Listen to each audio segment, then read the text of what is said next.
get home with my lady. I kiss her on the cheek, sit down on the sofa, start lamenting. I said, baby, I'm so glad you're home. Oh, my week has been so long. She said, I know just what to do. Let me go get a glass for you, and we'll be sipping on gin and tonic and dancing in the moonlight.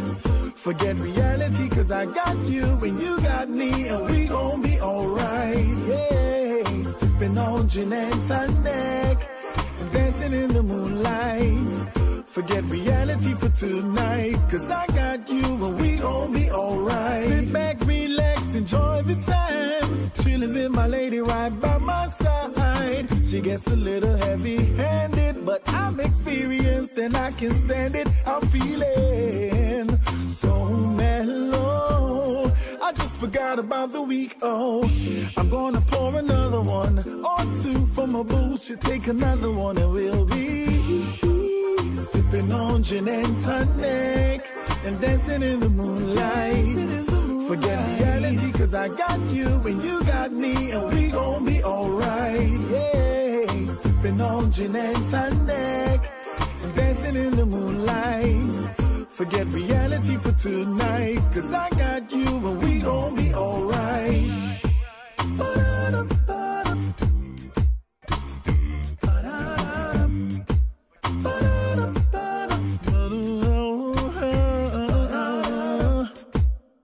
Just relaxing, sipping on gin with the tonic on the side and a lemon twist. Imagine this, yeah. Just relaxing, sipping on gin with the tonic on the side and a lemon twist. Imagine this, yeah. Sipping on gin and tonic and dancing in the moonlight. Forget reality, cause I got you and you got me, and we gon' be alright. Yeah. Sipping on gin and tonic, dancing in the moonlight. Forget reality for tonight, cause I got you and we gon' be alright. Sipping on gin and tonic, sipping on, sipping on. Forget reality, cause I got you and you got me, and we gon' be alright. Yeah. Sipping on gin and tonic and dancing in the moonlight. Forget reality for tonight, cause I got you and we gon' be alright. Sipping on gin and tonic.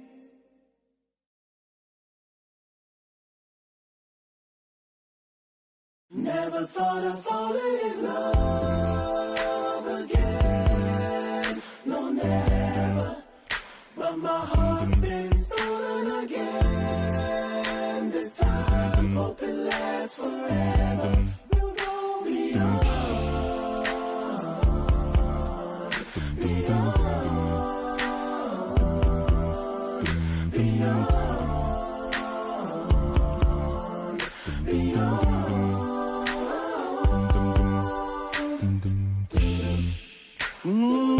It's been a while now since love's been in this place.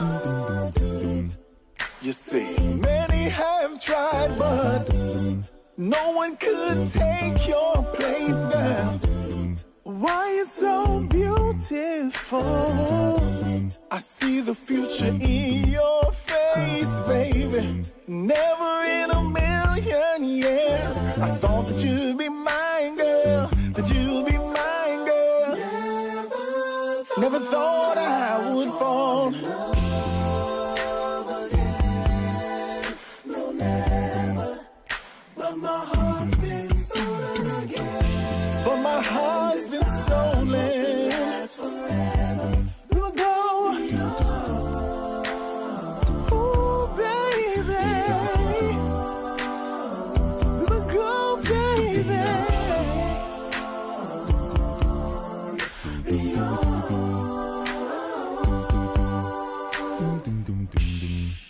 We keep going and growing, girl.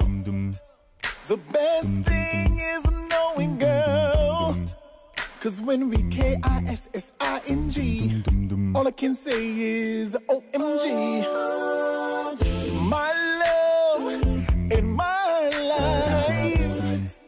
You make all things right, baby. I trust you, girl, with my life. I don't want nobody but you.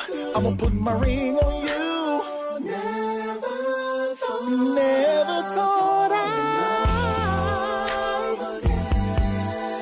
no, never. Ooh, baby. Again. This time, hope it lasts forever. We'll go beyond. We will go so far. Beyond.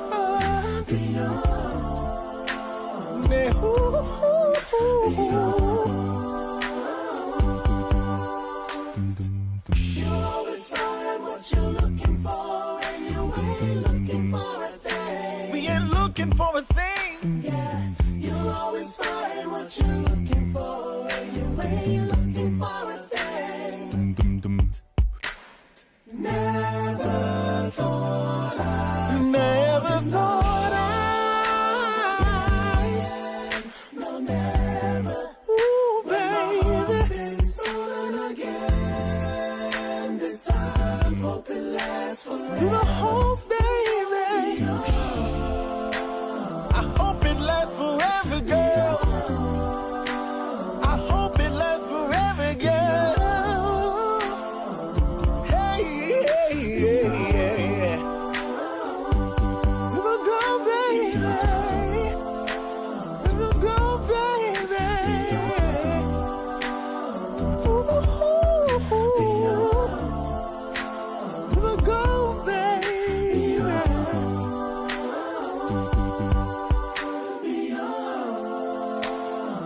We will go so far, baby. I hope it lasts forever, baby.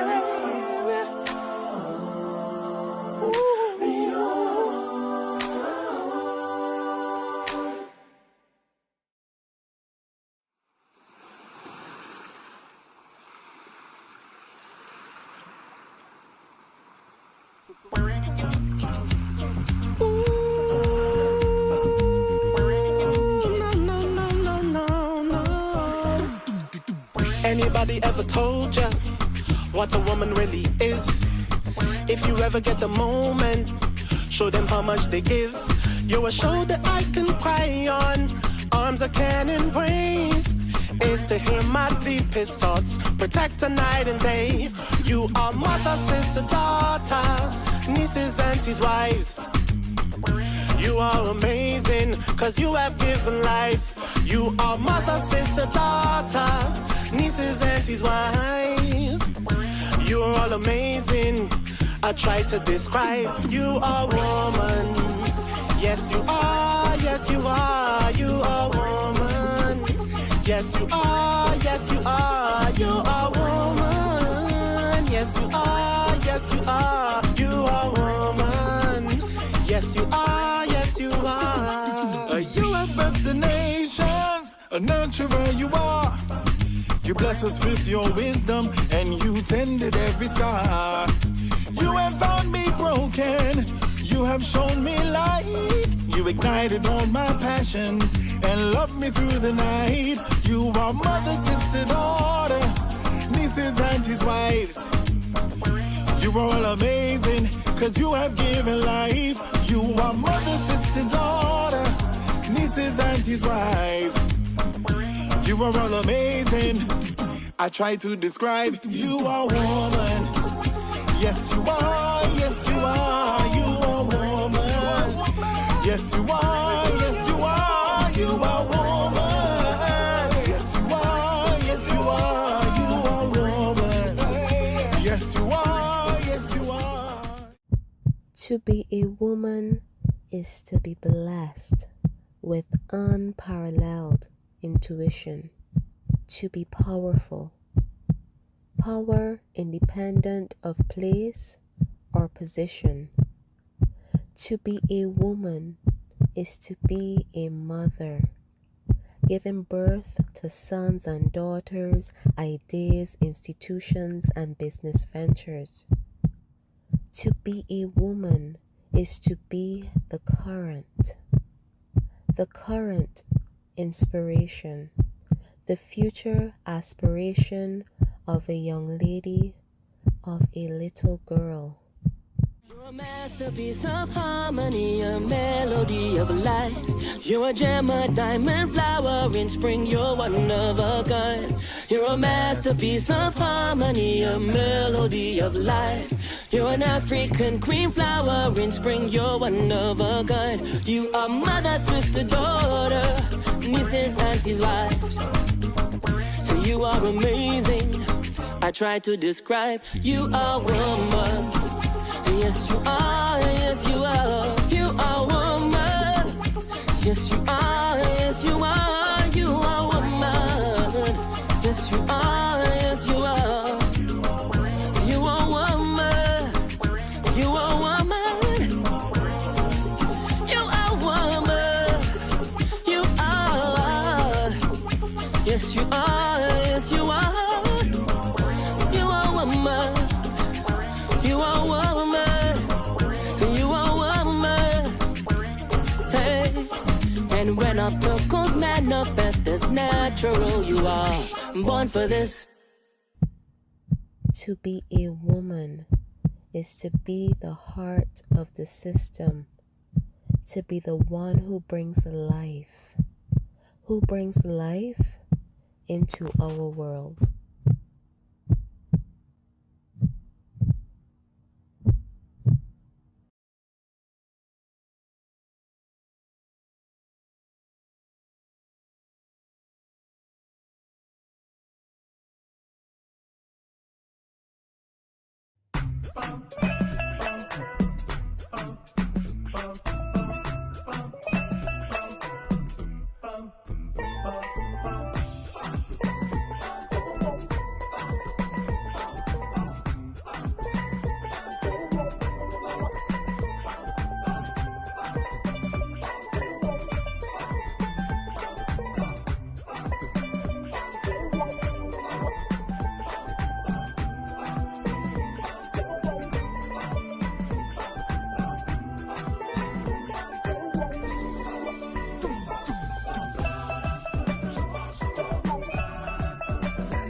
Warning.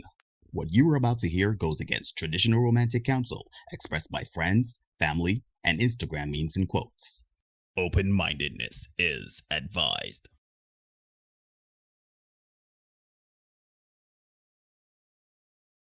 Hey,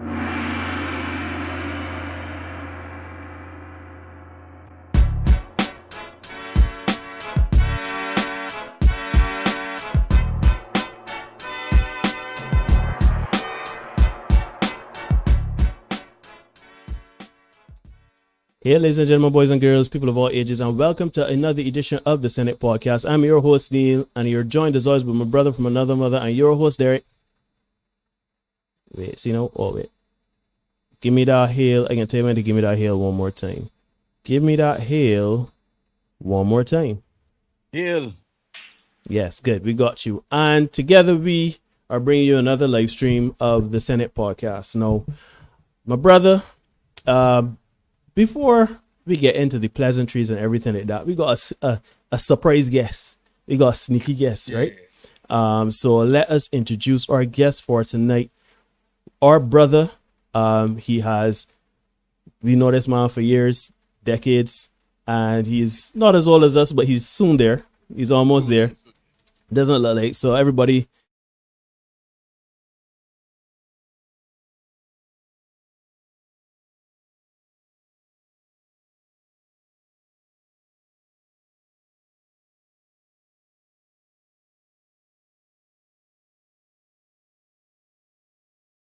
testing one to right. Anton Shepard is here with us. Anton, how you doing? How you going? How is everything, my brother? I am good, senators. Welcome. Thank you for the invite. I've been tracking y'all since day one, and I think y'all doing God's work in the Gideon. So yeah, shout out. Glad to play a little part of it. Yeah, shout out to our boy who is also in the chat. Austin is here. Kevin is here. Cherish is here. Good night, everybody. So Derek, my brother. Well, first let's talk to the guests. Anton, how are you doing, my brother? How is everything? How is life treating you? I can't complain. Or as I should say, men don't complain. You just keep trotting forward. Just get on with it. Just get on with it. I had a rough week, but that's how I like it. I like when I have challenges and yeah. Yeah, there. While you stepped away from the computer, he said that he like it rough, and I was like, for real. For real. Yeah. So just stepping, and being grateful. How's the family? How is everything? Because I know you have a sizable family. How is everyone? Yes, I have. They actually just left for ice cream, so y'all are taking me away from an ice cream date. Oh no! But they're good, man. They're good. They're growing. They're doing what I have to do in this pandemic scenario, and I keep on doing what I have to do with them as a priority. So they're good, man. They're good. All right, sweet. Now, Derek, how are you doing, my brother? How is everything? How is life treating you? Man, boy, I am fantastic. I know you would be fantastic. I am fantastic. Boy, shoot. The Lakers went home the other night, man. Sorry, they didn't go home. They were essentially eliminated from playoff contention. I want to. I am eternally grateful. As a matter of fact, Neil, I am feeling so good, right? You know that I have the power to mute your mic. Prepare for this. Jeez, oh, bro, look at life, look. But you got a good Laker shirt, For today's show. But you have a good Laker shirt. I want you to know that I have the power to mute your mic. I have a power to cut your feed. You understand? So better. I want everybody to know though that this is the legit stuff, right? That's the legit. This Kobe brand. This is not imposters, right? Mm-hmm. This is not imposters, right? So I came prepared for tonight's show. I am in fantastic spirits. Right. So no more talk from that guy over there in the jersey. Let's. I am fine. I am great. I am perfect. I think you are sour you sour like curdle milk, sour like tequila with a rotten lime. Oh boy, sour, right? But that's neither here nor there. As anybody know, I'm a huge Laker fan, and people think I'm upset. I am not. You can't be upset when it's like a terminally ill patient. I know this was coming a long time ago. It hurts. It hurts, but it's not a shock, right? So, ladies and gentlemen, you are watching the Senate Podcast. Derek, let everybody know about the best acapella crew in the Western Hemisphere, G-Syndicate. Let's plug them. Man. Yeah, G-Syndicate. You can find us G-Syndicate6.com. I see Hugh is in the chat already. Big up to Hugh. He sings our bass. Big up Kiel, Mal, Vaden, Mark, and Brett. Guys in between. G-Syndicate6.com. You can find us here on YouTube, Facebook, and Twitter at G-Syndicate6 as well, with the number 6 at the end. But then on Instagram, you gotta be able to spell sick. So we see intelligent people in the chat, so we know you all know how to do that. So yeah, hit us up. Yep. Check us out. Yep. So, ladies and gentlemen, as I said before, you are watching the Senate podcast. Remember to give us a like, comment, share, subscribe. Dislike, comment, share, subscribe, hit the notification bell so you don't miss anything. We do content for you 5 days a week. Mondays, Wednesdays, and Fridays, we do the Senate shorts. Those are a bit lighthearted, a little more absurd, but there's still some information that we like to distribute, to disseminate within that. And then we have the live streams every Tuesday and Thursday, where we talk the things like tonight. Now, as you know, before every Tuesday and Thursday, Derek usually goes on our social media page, particularly Facebook. He would go on there, and to get the conversation going, he would usually post something. You could check us out on Facebook, the Senate podcast. Give us a like or follow. But Derek will go on there, and Derek would want to let you know what we're going to be talking about and what he's going to drum up some conversation. And this is no different. This one, of course, it's funny, right? I kind of, after last week's show, said I ain't gonna talk with this again. But you know what, fellas, you know that this relationship is the relationship that keeps on giving. Jada is the patron saint of the show. So she keeps on giving. Of course, we are talking about fallout. Is it worth defending a woman in these times, right? Anthony, like that mic, boy. That mic, I see you got a game instead of throwing through there, boy. She's on. Yeah, I trying to, y'all inspire me to do a little YouTube thing, so I've been preparing to launch my little channel just now. She's on, Brad, as we're talking about that. We can just let us know. We'll check it out, man. We come and talk. For sure. We come and check it out and talk in the comments. We can even moderate and mediate if you need to. No problem. Right, so I'm going to hand it over to Derek now. We have a video Derek wanted me to play before we go, and we're going to get into that video now. No, I feel like I should say trigger warning. I don't know why, but this video is particular. Not for this. Well, probably for me. This is a trigger warning. This one easy. This one easy. We can get into tonight. All right. Well, let me play this video first, and then we can get into graphic, and then we can get on the road. Easy. Right. So tonight, we are continuing the conversation on Will and Jada. So here we go. You know, Esther Perel is coming to the table. She's going to be at the red table. Would you say she has been instrumental in you and I redefining our relationship? I would say don't just start filming me without asking me. Oh my goodness. If you could film me. Esther, come help us again, please. I'm still dealing with foolishness. Because she don't just. Would you say that she helped us heal the hurts that we caused between one another? My social media presence is my bread and butter, okay? So you can't just use me for social media and not, don't just start roll. I'm standing in my house. Don't just start rolling. Please watch us stare at the red table because she's helped us a lot. Can't you tell? No. Oh, we can get on the line. We can get on the line. And from there, Derek wanted me to post this picture so that everybody could read. We are on screen right now. You can never build a kingdom with someone who still craves attention from the village. There it's the last. Correct. And now, bars. Right. So now we hand over to Father Marshall, Pastor Marshall, Brother Marshall, whatever you want to call him, and let's get into the conversation for tonight. Yes, folks. Tonight's episode is sponsored by Easy Way Out Hardware, specializing in Clorox and rope. For those of you struggling with getting horns and dealing with, emotional damage in your household, right? So, check it out. So, folks, I saw a graphic online, right?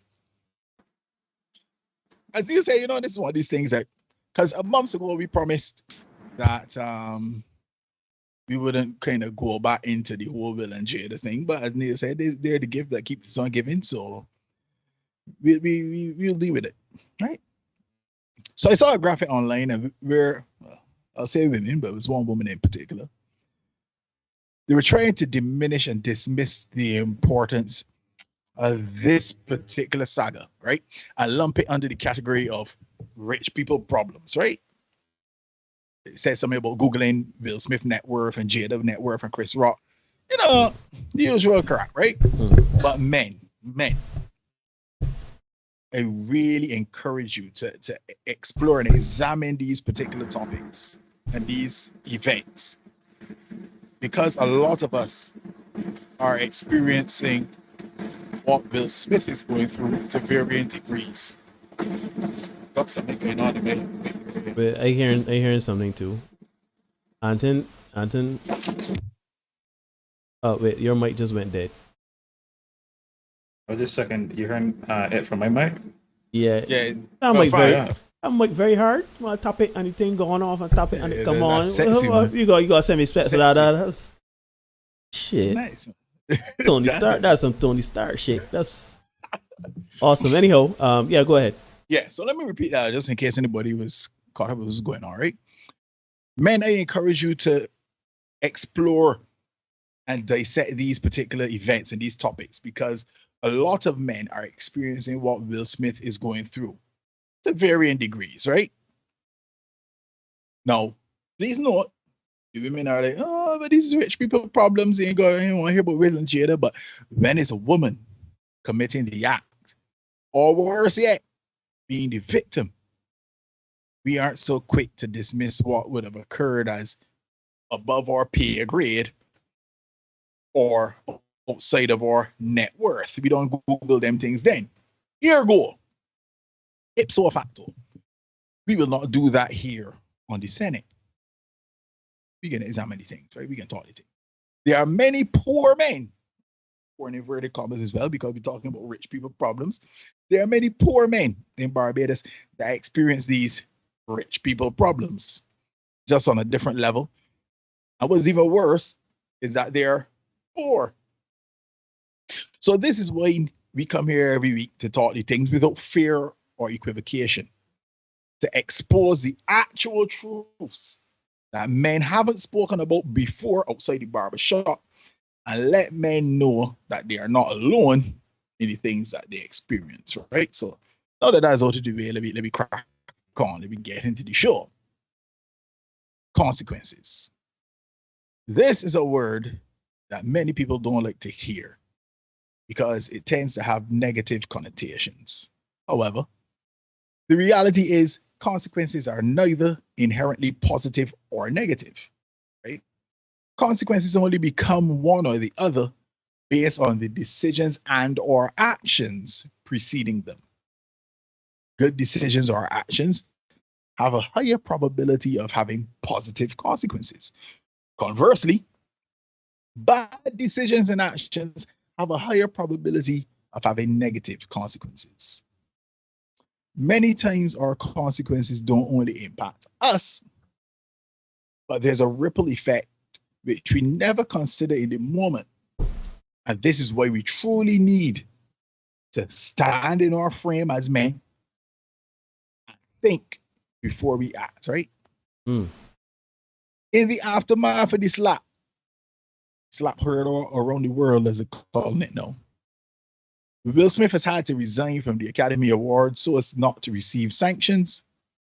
He had at least 2 film projects put on pause, and then the international humiliation as more and more people come out of the woodwork claiming to have been a victim of his bullying at one point or another.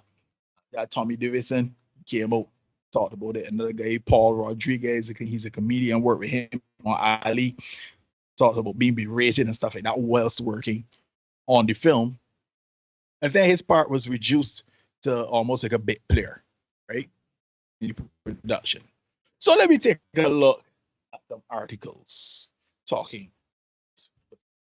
Because again, guys, I don't want people to think that I come here making up things and trying to dipsy do to the public, right? So let me know when you're ready for me, Neil. Yeah, you're on screen. Netflix pumps brakes on Will Smith action film Fast and Loose. Such an appropriate name. Anyhow, Netflix has slowed development on its upcoming action thriller Fast and Loose, which Will Smith has been attached to star in. The project has been moved to the streamer's back burner in the days following the 2022 Oscars ceremony, during which Smith walked on stage and slapped Chris Rock after the comedian made a joke about the appearance of Smith's wife, Jada Pinkett Smith. In the week before the Oscars ceremony, director David Leitch reportedly also pulled away from the project, electing to move to the Ryan Gosling vehicle, Fall Guy for Universal. After beginning to search for a new director, Netflix has now halted Fast and Loose in the days following the Oscars. It remains uncertain whether Netflix will return to developing Fast and Loose, and if so, whether the streamer would seek a new star for the project. Variety has reached out to Netflix for comment. The story of Fast and Loose will follow a criminal who loses his memory after an attack. After mysteriously waking up in Tijuana, the character is forced to discover the clues of his past, leading him to learn that he has led two identities, one as a wealthy crime lord, the other as an undercover CIA agent. Sounds pretty interesting, right? To me too. Along with Fast and Loose, it remains to be seen how many dominoes could fall. Let me read that again. That's important. Along with Fast and Loose, it remains to be seen how many dominoes could fall in the wake of Smith's outburst at the Oscars. Smith's Apple TV Plus drama, Emancipation, is currently in post-production and was seen by some as a potential awards contender for the coming year. The thriller stars Smith as an escaped slave in Louisiana who joins the Union Army. The film is scheduled to release in 2022, but Apple has not yet issued an official date. And given the circumstances, and we are already in April of 2022, I think we can make a firm guess that, Apple TV has put a little bit of a pause on that. The news of Fast and Loose comes on the heels of Smith resigning from the Academy of Motion Pictures, Arts and Sciences on Friday. The Hollywood Reporter was first to report the news, right? Give me another one there, Neil. Got you there. Because again, Bad Boys 4 among Will Smith projects reportedly on hold after Oscars incident. The fallout from Will Smith's slap continues. This person that was peeping at the title for tonight's show. Two Will Smith projects are reportedly on hold following the incident in which he slapped Chris Rock on stage. They include Bad Boys 4, and I'm really disappointed about that one, which reportedly had been in active development, and Fast and Loose, a Netflix movie that it was to star Smith as a crime boss who loses his memory. And you know me, I prefer that Bad Boys action. Lies. Yeah, give me the lies. I need all the plot and all that there. Enough killing and thing that got me there, right? Okay. According to the Hollywood Reporter, David Leitch was attached to direct Fast and Loose, but left the project 1 week before the Oscar ceremony. Netflix urgently sought to replace him with a new director, but following the incident at the Oscars, Netflix reportedly put the project on the back burner for at least for the foreseeable future. Elsewhere, THR reports that Bad Boys 4 is also on pause. The project was said to be moving ahead, with Smith receiving 40 pages of the script, but it is now on hold as events play out. Other projects in pre-production are also reportedly on hold. Smith's postponed projects are part of the ongoing fallout from the Oscars incident, which saw Smith approach Rock and slap him after the comedian made a joke about Jada Pinkett Smith's alopecia, which resulted in hair loss. After days of controversy, Smith resigned from the Academy of Motion Pictures and Arts and Sciences on April 1st, appropriately, in a statement where he called his actions at the event shocking, painful, and inexcusable, and referred to himself as a work in progress. He now awaits possible further disciplinary actions from the Academy. Despite his attack on Rock, Smith went on to win an Academy Award for Best Actor for his role in King Richard, where he plays the father of tennis legends Venus and Serena Williams. Yeah. Now here's the thing, right, Neil?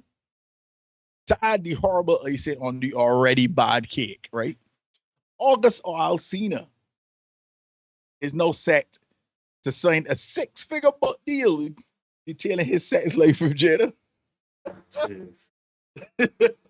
Oh my God. If you drop that again.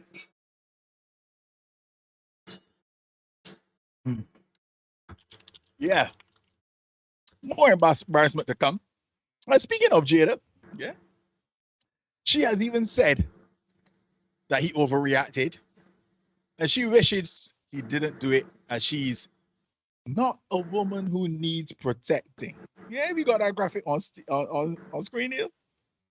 Process. There's so many moving parts. Yeah. Sorry, man. Wait, hold on. There you go. Yeah.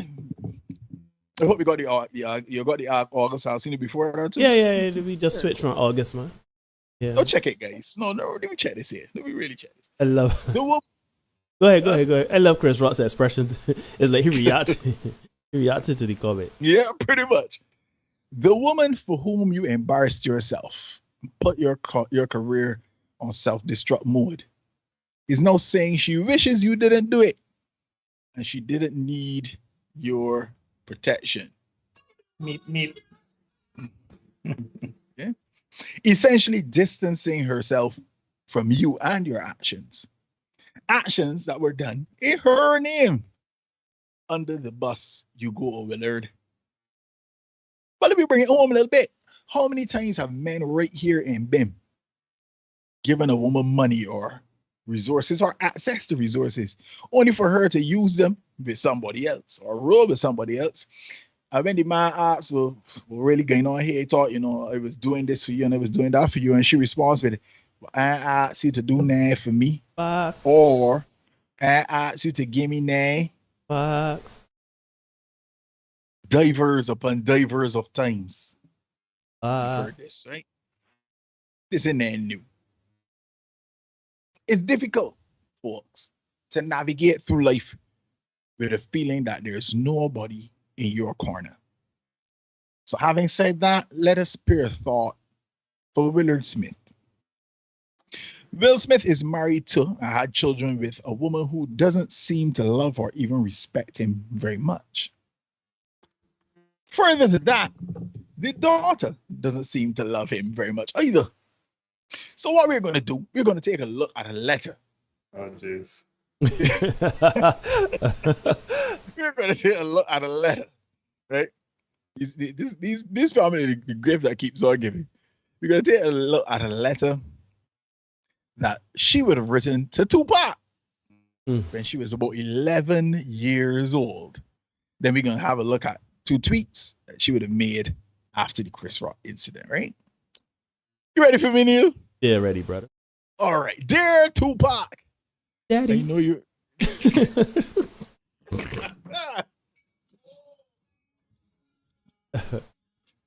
Dear Tupac, I know you are alive someplace.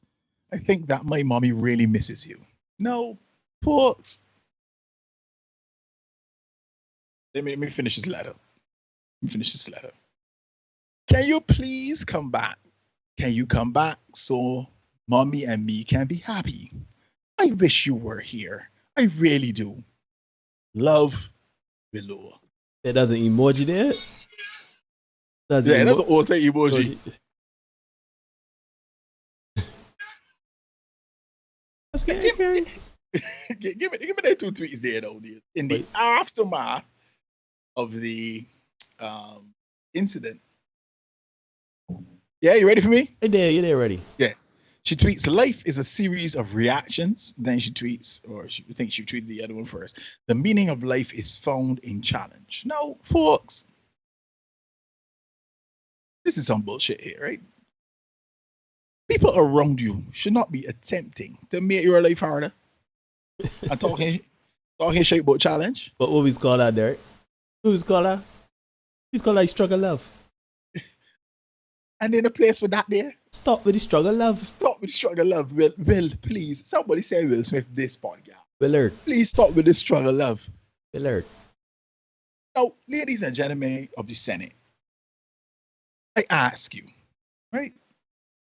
Let me read it again, because I don't want to misquote the little young lady. You know what I mean? I don't want to misquote her. I don't want it to be said that we are misinterpreting the facts. Dear Tupac, I know you are alive someplace. I think that my mommy really misses you.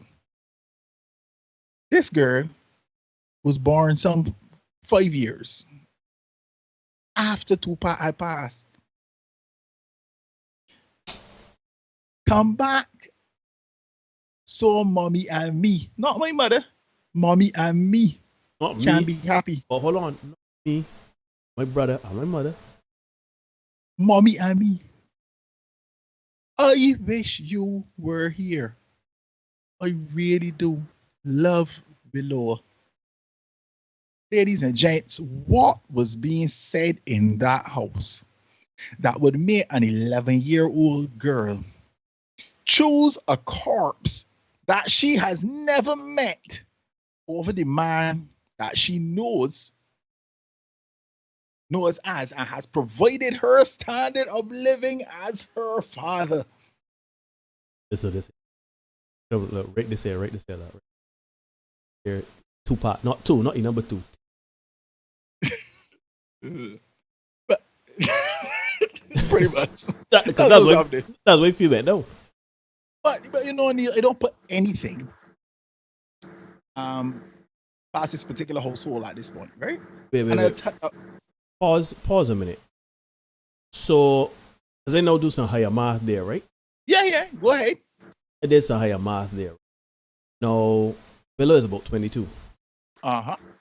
11 years ago, yeah, it would have been about 40. 39, 40-ish. We got upcoming. It can make sense when you see an upcoming video, but go ahead. There's around the time period she was very sad. Yeah.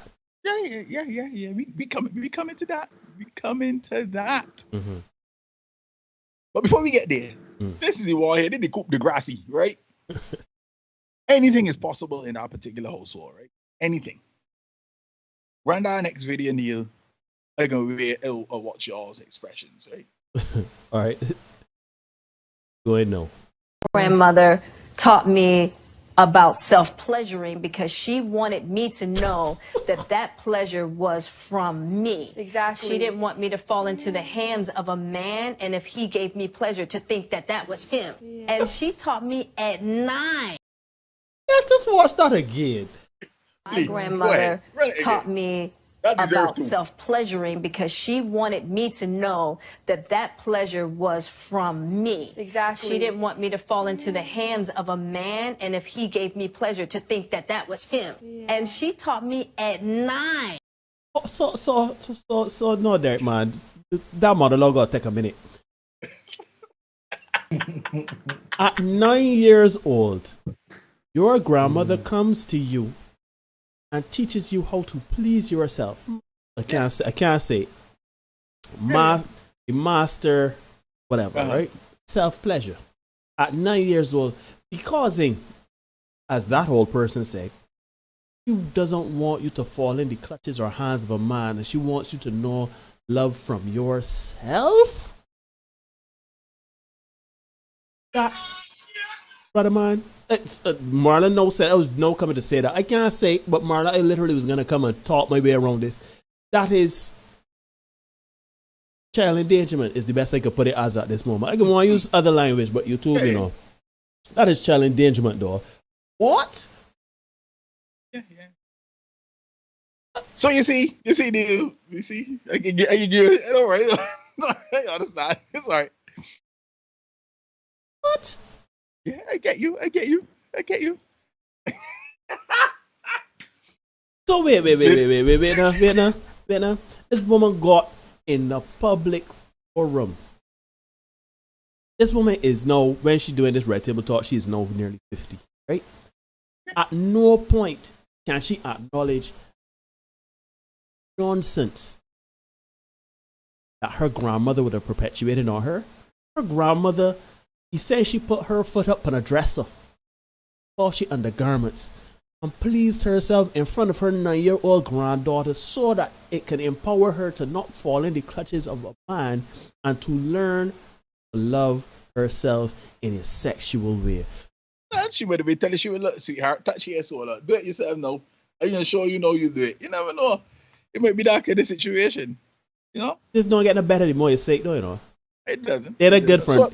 So in the immortal words of our gay chocolate Minaj, apple tree can't get pears. So when you start there, Granny giving that kind of particular instruction, Lord knows what happened in that house, right?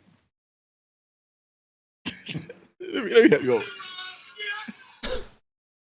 Sick. As my father was so sick and don't have a pen. Yeah. Gentlemen, protect and provide for those deserving of it. How about the persons that were working on the various projects that are now on pause, right? Martin Lawrence can suffer. I mean, shoot, he sorted. Yeah, but what about the cameraman, the extras, the producer, the videographers, the editors, the CG computer, the CGI people? What about them? Shoot, the grips, the catering, because it's not everybody in like a mainstream big whatever. There are people down there that will rely on this. Our work. Yeah. You know what I mean?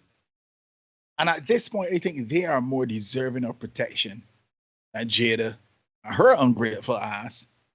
I know we see Willow, her ungrateful ass, right? So check this next video because I've brought the receipts tonight. Oh my God. Observe, this is the one here. Observe his excitement relating this story and juxtapose it against the looks of disgust on the faces of Jada, her daughter, and Jada's mother. Check it out. Watch it good. I ain't gonna block you out here a bit so that everybody can see expression. Yeah, man. Do it thing. Do it. So let me get this on screen. Day after her 37th birthday, I hired a team to orchestrate her 40th birthday. I hired a documentary team. I traced mommy's family roots. Her 40th birthday was going to be my thing. It was going to be a splash. It was going to be a splash. Mary J. Definitely was a splash. Mary J. Blige performed. I debuted the film, all of that. It was going to be the thing that lifted her out of this midlife crisis, and it was going to be my deepest, most beautiful proclamation of love. And she's told me that the party was the most ridiculous display of my ego. Ooh. Crushed, right? And to this day, I know I was crushed because it was true.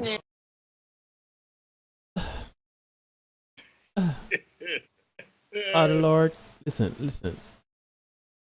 All right, you my turn gonna come. You go ahead. You go. A gallon bottle can only hold a gallon for us. Before you continue, though, this goes back now to my higher math, right? Around that time, she was very sad. 40. She was, as Will said, she was in a midlife crisis. She was in the dumps, right? Yeah.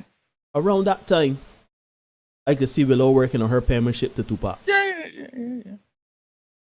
A gallon bottle could only hold a gallon for us. And based on what we saw in this last video, it's clear that more than a gallon has been poured into the gallon bottle that is Will Smith. So what happened at the Oscars should really be no surprise. Consider this, folks. He spent 3 years preparing what sounds like the most awesome 40th birthday celebration ever. Brother man, he did a documentary for it. Down through her family tree, everything. Right? And that had to become at considerable cost. I mean, considerable cost to me or you. It might be a couple thousands to hear or whatever, but it wasn't nothing. And you know what I mean? And then a normal documentary, because if it's Will Smith producing it for his wife and he wants to show up and show out, I mean, I see Brett here talking. We got 20 people watching at 6 likes. Brett, hold the people to account, man. Please, hit the like button, people. Come on now. Yeah. I had my girl Mary J. Blige up in the crank. Yeah. And I still had a whole party after that. And it wasn't enough. It wasn't enough. Maybe we tend to think our efforts are directly proportional to results. You work more, you work harder, you can be successful. That's generally the case. You get in the gym, you hit the weights, you get some muscles. You go, you run some laps, you get fitter the more you do it, right? You put in the hours at work, you get rewarded either with money or promotion, and promotion generally leads to money, right? Unfortunately, that does not apply with women. As a matter of fact, it has it against it says inversely proportional. Right? The more you work, shoot, the less you get from them, right? That's another story for another time. Women are not like banks. You don't get out what you put in. And there are many men right here in Barbados who live in a house with, protect, and provide for a woman or a wife and children who are ungrateful. Let me call it what it is. Flat out ungrateful. I don't care for them very much. But here's a bit of insight for Will Smith and all the men out there under the sound of my voice here on the Senate podcast on YouTube. Right? if she's not feeling you, there is nothing you can do that would ever be enough.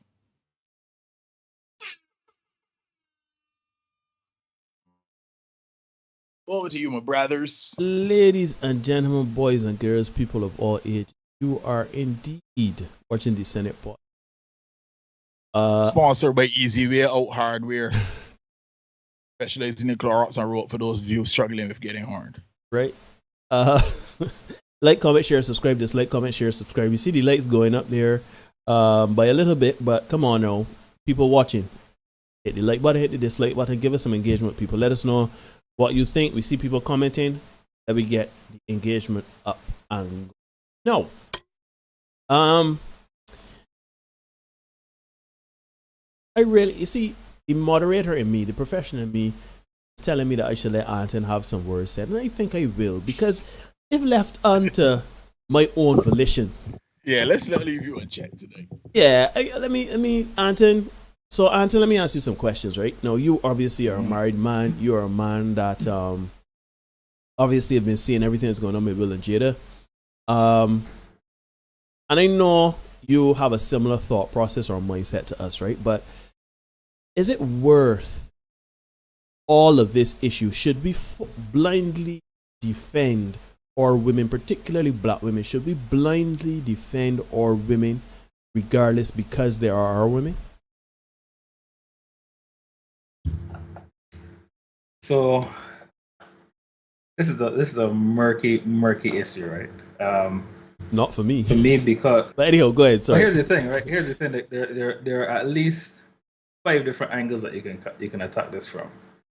You can attack it from what a man is supposed to do in his own sphere. You can attack it from the toxicity of the woman and the environment. You can attack it from whether black women need protecting. You can attack it from the equality angle. So I've been kind of spinning this from different angles. So let me ask you a question first. Should men? So I believe in traditional masculinity. So my only answer to that is yes, men should protect. Now there are a ton of caveats to that, right? And one of the caveats is you protect what has value and you pour into what can give back value. So I see marriage as, yeah, there's the whole love and there's the whole all that romance and stuff, but at its core, it's a business relationship, it's a contract, and I'm going to pour into my contract as long as the return on investment is there, and as a corollary to that, I'm going to do whatever it is I need to do to make sure I'm adding value, so that my partner don't have to pour into a situation where I'm not adding no value to the situation. I would never put anybody in that position. So yes, I think men need to step into the role of protection. I think the modern masculine energy is kind of backing away from that. I also think that one of the pitfalls of the toxicity between black men and black women, especially in the West, is that men are like, yeah, I'm done with that. I ain't doing that no more. You can look up, you want equality, sort yourself out. Trans people taking over your things, don't come to me, sort yourself out. I think so. On a certain level, I could kind of like, yeah, that's when I deserve that. But at a more fundamental level, men should not capitulate from what we know masculinity means just because of what other people are doing. Right. But at the same time, I have to. Go ahead. At the same time, I have to say, there's a mental trade-off. There's a psychological, emotional trade-off that comes with that whole concept of protection. And a man needs the environment that ensures that the negative potential trade-offs are minimized. So a man needs that space that when he comes, he's boosted up. He's made to feel like the king. Like you can't feel like a snail at home and then go in a boardroom and get the bag. You can't do it. if you're constantly put down in the environment that is supposed to be your best, the place that makes you feel the best and shine the best. If you're made to be low in that environment, you're gonna go outside and you will not be able to represent yourself as you're supposed to. You can't close the deals, you can't you can't chase it, but you can't elevate yourself outside that, because when you go home to that space, you're getting very emotional, psychological links. So I hope that answers the question. It's a yes, but yeah, I understand what you're saying, right? Basically, you're saying a man's role is to defend and to protect. And we need to, as men, step into that role, which is fine. Again, because we heard some people saying things like Will should not have defended her, or some people going to the other extreme and saying that is how you protect her. But I can speak for that here. We haven't had this conversation, but I believe we think very similarly to this. There's nothing wrong in defending and protecting your woman, but it's how you do it. It's how you do it. Yeah. Because he didn't defend her then? He didn't. Exactly. In that moment when he walked up on stage and slapped Chris Rock, that is making the situation, compounding the situation, making a million times worse. Derek and myself, we both agree that, at the first instant you see Chris Rock, you say, Chris Rock, let me step outside and have a conversation, or step aside and have a conversation. And you have that conversation. My wife doesn't like what you were said. Issue thing is very... she had alopecia and whatever. And based on that conversation, if Chris Rock give me like, okay, now your wife or whatever, you ain't gonna stop me from making this buy. He's a comedian. F you and that. Then we could step outside and handle it like men. Right? But I would even go a step further, dude. To me, the first line of defense is securing my walls. So the first thing I would have done is, hey babes, just let it go. Just chill. Yeah, just enjoy. Let me enjoy the night. No doubt. Because that's my first line of defense. Even today, I was talking to my father about it, right? And even if she were starting to cry, like literally there, she's visibly upset, sorry, and she's crying, she's upset, whatever. I would give her a reassuring tap. Everything will be all right. We can talk, even if we need to remove ourselves from the festivities for a little bit. To compose yourself, that is fine, right? But the way in which he did it was definitely the worst way you could have handled that particular situation. So again, anybody listening, it's not about don't defend black women. You're supposed to defend your woman. But there are ways and means to do it. Now, if you were on the street, if Chris Rock was going around the audience, and he was walking around, he walked behind Jada and said, look at you, your bald head B. And like kind of started like he rubbing it.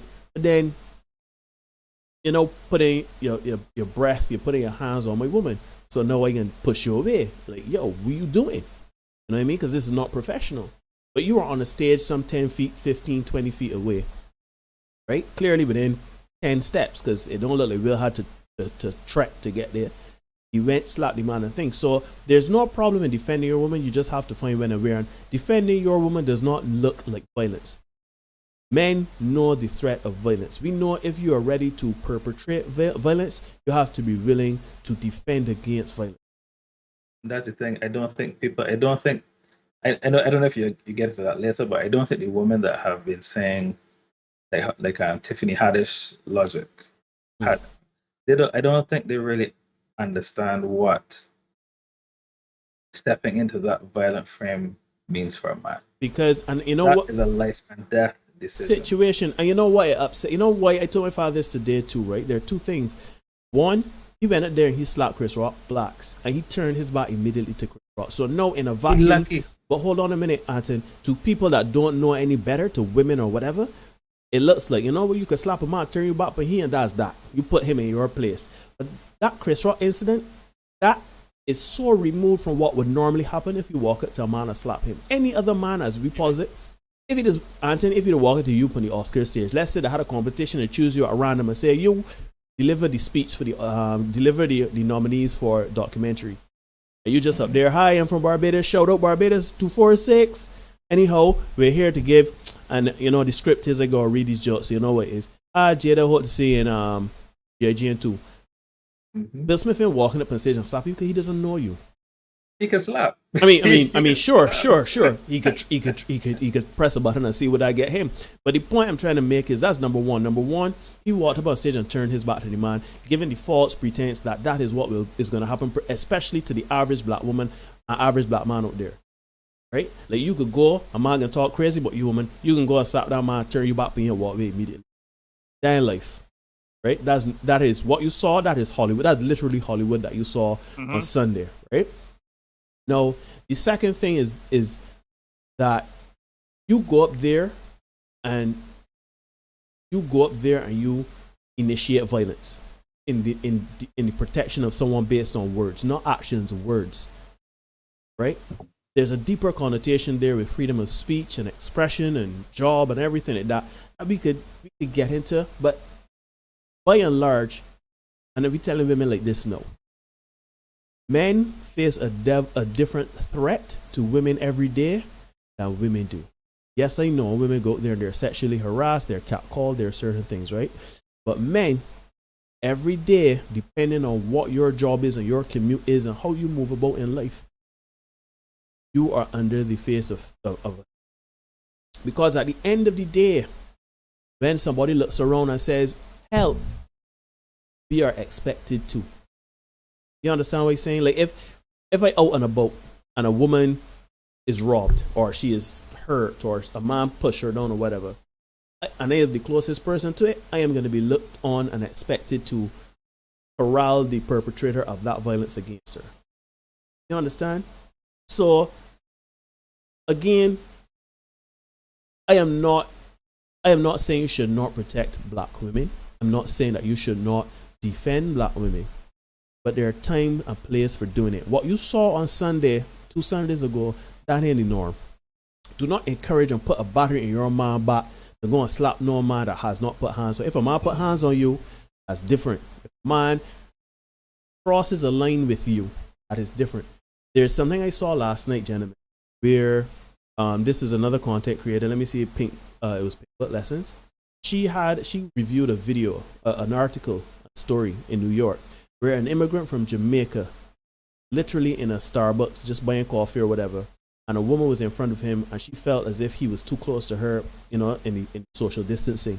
She started to carry on. The man said nothing. He did nothing. He did not touch the woman. By all accounts, reports, and video, the woman and the man had no physical interaction and no verbal confrontation. She started to curse the man and carry on, and he was like, whatever, I just going about my business. New York life, right? She went and she threatened the man with her boyfriend. I'm going to tell my boyfriend, whatever, boom, boom, boom, he'll sort you out. That man was shot not even half an hour after that. Shot his stomach, he eventually passed away. Right? And when they did the investigation and the reports, that man that shot the young gentleman was the woman's boyfriend. So essentially, she went and said, this man tried to, who knows what she told the man, right? Yo, this man thing, he pushed up on me, I didn't like how we getting all paid. The man probably like a real supervillain. And that man say, yo, I gotta defend my woman. I gotta protect my woman. So let me get my business. I'm gonna sort out my business. And now that young man is dead, that gentleman is going to be arrested, and that woman is not going to face a lick consequence from the jiu-jitsu system. She move on to the next boyfriend, man. Exactly. So I want to be very, very clear. Women, do not put a battery in your man's back to go and defend you unless it is absolutely necessary, because the threat of violence is nothing to skylar or manipulate or to dipsy doodle. Don't. I just want that.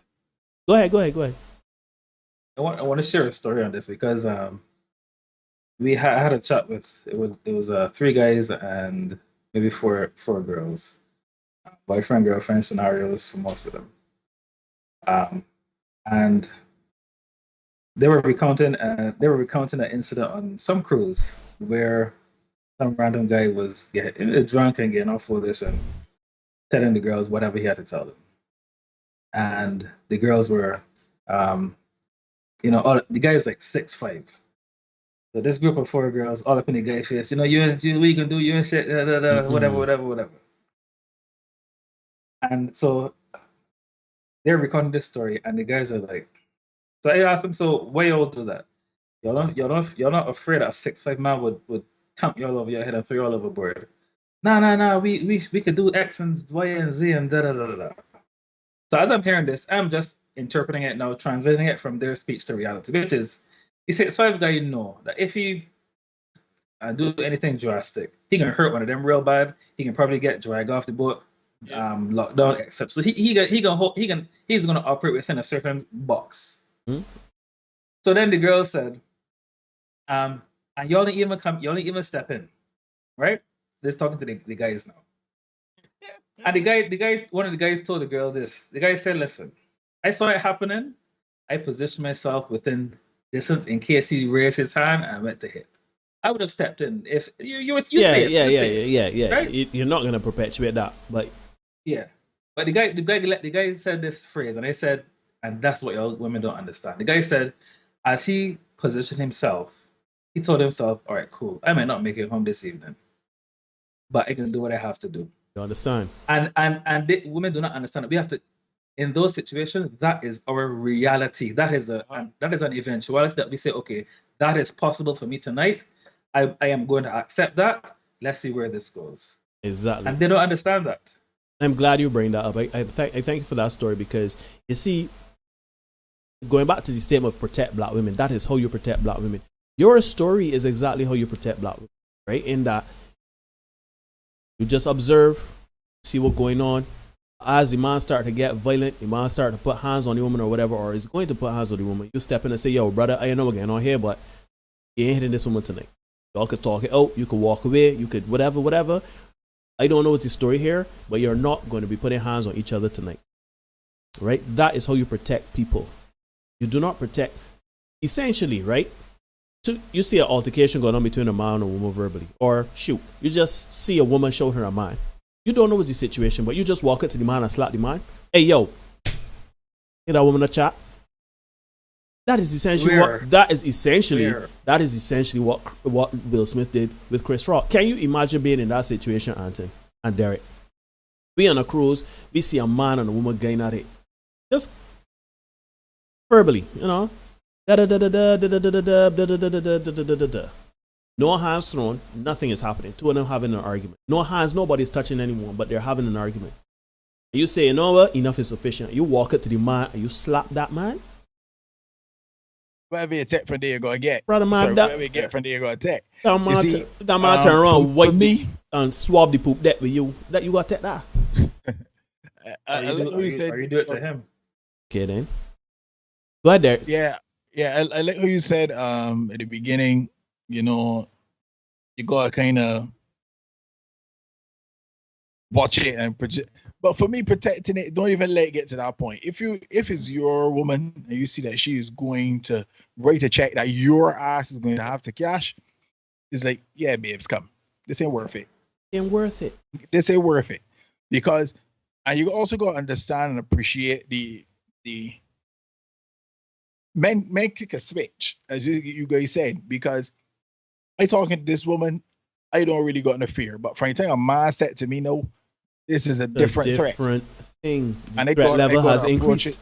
And they got to approach it differently. So if you're a woman going, I shared the story with the couple at the Hilton. I tried to cut in line, and the woman was the aggressor. And then the man at the counter said, you know what? If I hit she, I ain't gonna deal with it. But if I hit you, I cool with that. We can roll out in the mud. And he knocked out her boyfriend. She was the person that instigated the whole thing. But that man at that counter knocked her out. Mark, big up my man Mark Leviticus more in the chat. Leviticus. Mark sent me a video. Unfortunately, we wanted us to do a short on it, but we can't do it because the content in it is a little violent, right? So we can't. YouTube doesn't like that, right?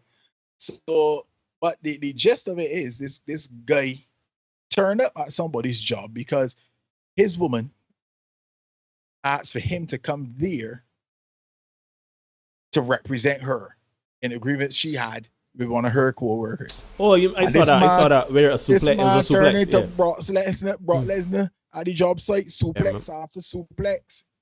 So you bunga come down there, get washed off, I know you gotta go home. Stumbling home. If you're getting home, I think you should have gone to the hospital. You know what I mean? So for me, I heard Shahrazad Ali said it on when she did the show with MTR. She said, sometimes you gotta protect women from a bad idea. That's a fact. Protection starts there. But protection starts there. You gotta protect a woman from a bad idea. I saying, you know what, sweetheart, they say it don't make sense, because men don't only provide and protect physically. We provide and protect through counsel as well, and people don't value men's intelligence and men being able to see, look, this is a good idea, that's a good idea.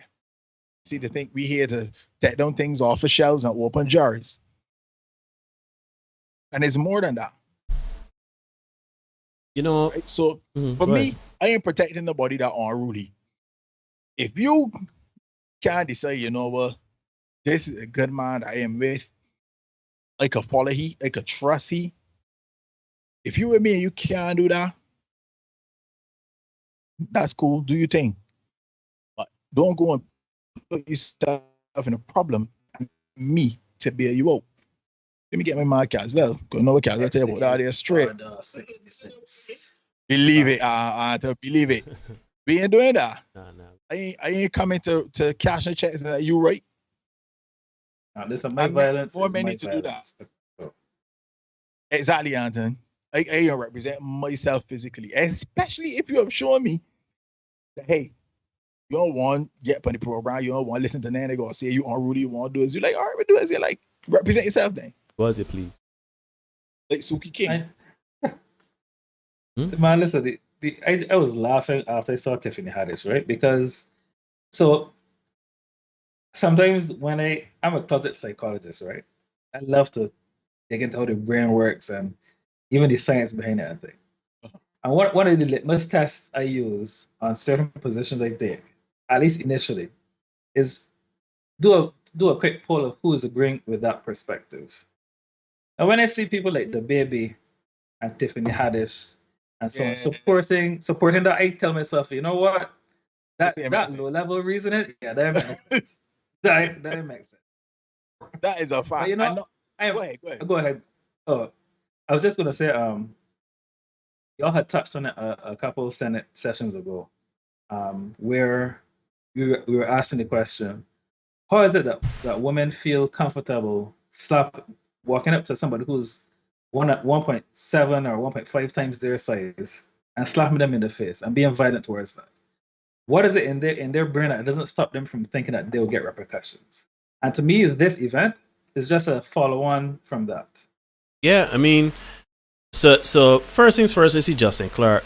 Welcome, Justin. Talking about give my public apology, my man. Give my public. You don't get no more public on Facebook. I said I'm sorry. I am sorry. Okay. He missed it last week. No, he saw it, but he want me to get up in the podcast and say, Justin, Derek Johnson is not the larger Mobby in the evil spectrum to black people. Okay. All right. Jada is the larger Mobby. I was wrong. I don't know. You want me to put it? I can skywrite it for you. That make you feel better. Anyhow, the thing about it is, for me, right, fellas, is it is. Let me bring it back a bit to the situation with Will and Jada, right? Because there is a fundamental, because you do all of these things. You're doing all of these things. You have been doing all of these things to get this woman to see you and to value you and to, I don't know, appreciate and validate you as a man, as her husband, as the love of her life, right? That's essentially what he wants, right? You're doing these things, and at every turn, this woman is shooting it down. Through her 40-year-old birthday party 12 years ago, my man shoot that, my girl shoot that down, right? Making love to the woman, probably wearing a ball cap and putting Thug Life on your belly. The woman shooting that down too. You understand? You walk up to Chris Rock and slap the man. She publicly gonna say that's bare jump. You post a video. She posted a video promoting Red Table Talk, and my man said, "Yo, my social media, okay, he know his branding in the best place right now. He like, yo, I'd appreciate if you just ask to use me. I know you're my wife and everything like that, but and I think Will's starting to." I hope, fellas, that this is the beginning of Will starting to come to his senses. I know, fellas, but I am the eternal optimist. I hope Will, because Will was like, yo, you can't just be walking up to me and filming me and using my brand, right? Because he probably knowing that that red table talk is not the best thing. I would like Will to say, here, tune, right?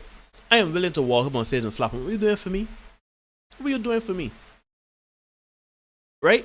So women, you want us to defend you, right? You want us to go and you want us to defend you against the barbarian at the gate, however that looks or whatever like that. But you have to understand, are you that masterpiece? At the end of the day, because some women in this chat, some women around the world, they don't like the word submission. They don't like that word. That word is spiritual. They don't want cook a meal for the man. They don't want clean for the man. Everything must be a partnership. Everything must be 50-50 down the line, etc., etc., etc. There are no traditional gender roles, and we gain no new rule. Right? But my question to you is this: what are you providing for this man? Because you ain't walking at nobody and slapping nobody for me. That ain't happening. So get that partnership 50-50 out your mouth. If you can go at somebody come and say, Derek Marshall, ball, ha ha, kiki, and you can go and slap that person, shoot, use your femininity, use your womanhood, and go and slap that man and know your man can't slap you up. Right? You ain't gonna do that. So if you are not willing to defend us physically, what are you willing to do for us in protection of us as men? Are you our peace? When they come home, is there contention? Everything is a ha-ha, kiki, or shoot, I vex you, this and that, next. You ain't getting a sex in here, don't know, wake up in here, cursing and carrying on and all this here.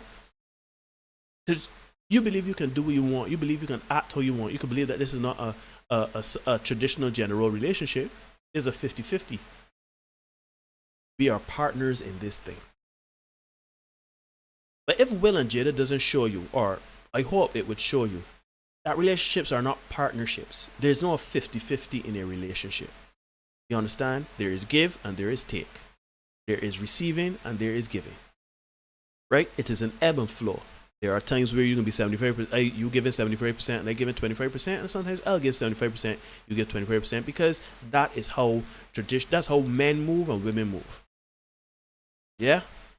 So if I'm gonna go and slap a man, plaques, keep my wife near out of your FMO. What are you doing for me? Are you my peace?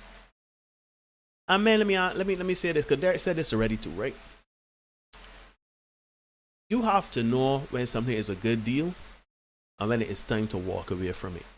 Before you get up out of your seat, you look at your wife and you see your wife upset. Before you get up and you go and walk the 20 feet to go and slap a man, as you walk in, ask yourself this: I can slap this man. I might beat the brakes off of me. I might beat the brakes off of this man. I might get cancelled. I might get all types of different things. This could play out 100 different ways. Is everything that is going to come back from this, good, bad, and indifferent, worth this woman's protection on this level? Not is it worth protecting. That's not what I'm asking. On that level. Is the action that I'm going to do going to be commensurate to the outcome that I get in? Like, plaques. I slap this man. I walk back my chest, flick my coat, and when I get home, she rub my head and say, you know, babe, I really appreciate what you did. It's brave of you. From the back. You know what I mean? I ain't gonna go into all of that, but at the end of the day, is she gonna counsel you and say, listen, I appreciate what you did, but that's not the way to handle it. That's not the way to do it. I appreciate it, but I got this. I don't need your protection in that manner. That is not how we do things. Or is she publicly gonna say, I need that protection? I don't agree with what we'll do. We'll do bear jump there. You see, Jada wants to be Oprah Winfrey so bad. She wants to be the next Oprah Winfrey so bad that there's nothing off limits to what she would share. Everything is anecdotal. Everything is lived experiences. And she wants to get that feminine market, that stay-at-home mother daytime market so badly that she is willing to promote her show off of the back of her husband without his permission. That man's reputation is in the crapper right now. And that man probably don't want to see a camera around here right now. That man don't want to be in any space that he can't control the narrative of. And you can go and put that camera up on that man saying, oh, do help me? And what was the response, gentlemen? My man, in a very polite way, said, I would say, you know, I don't feel comfortable you putting a camera on me right now. My brand is my bread and butter. She's like, look, see the foolishness I got to deal with? Look, come help me here, because this man here. Like, yo, please see this Jade. If there's one thing I could wake up tomorrow and hope for, is that the world looks at this Will and Jada thing and discern that this is not, this ain't it. This ain't it. This is not it. You should not be living your life publicly.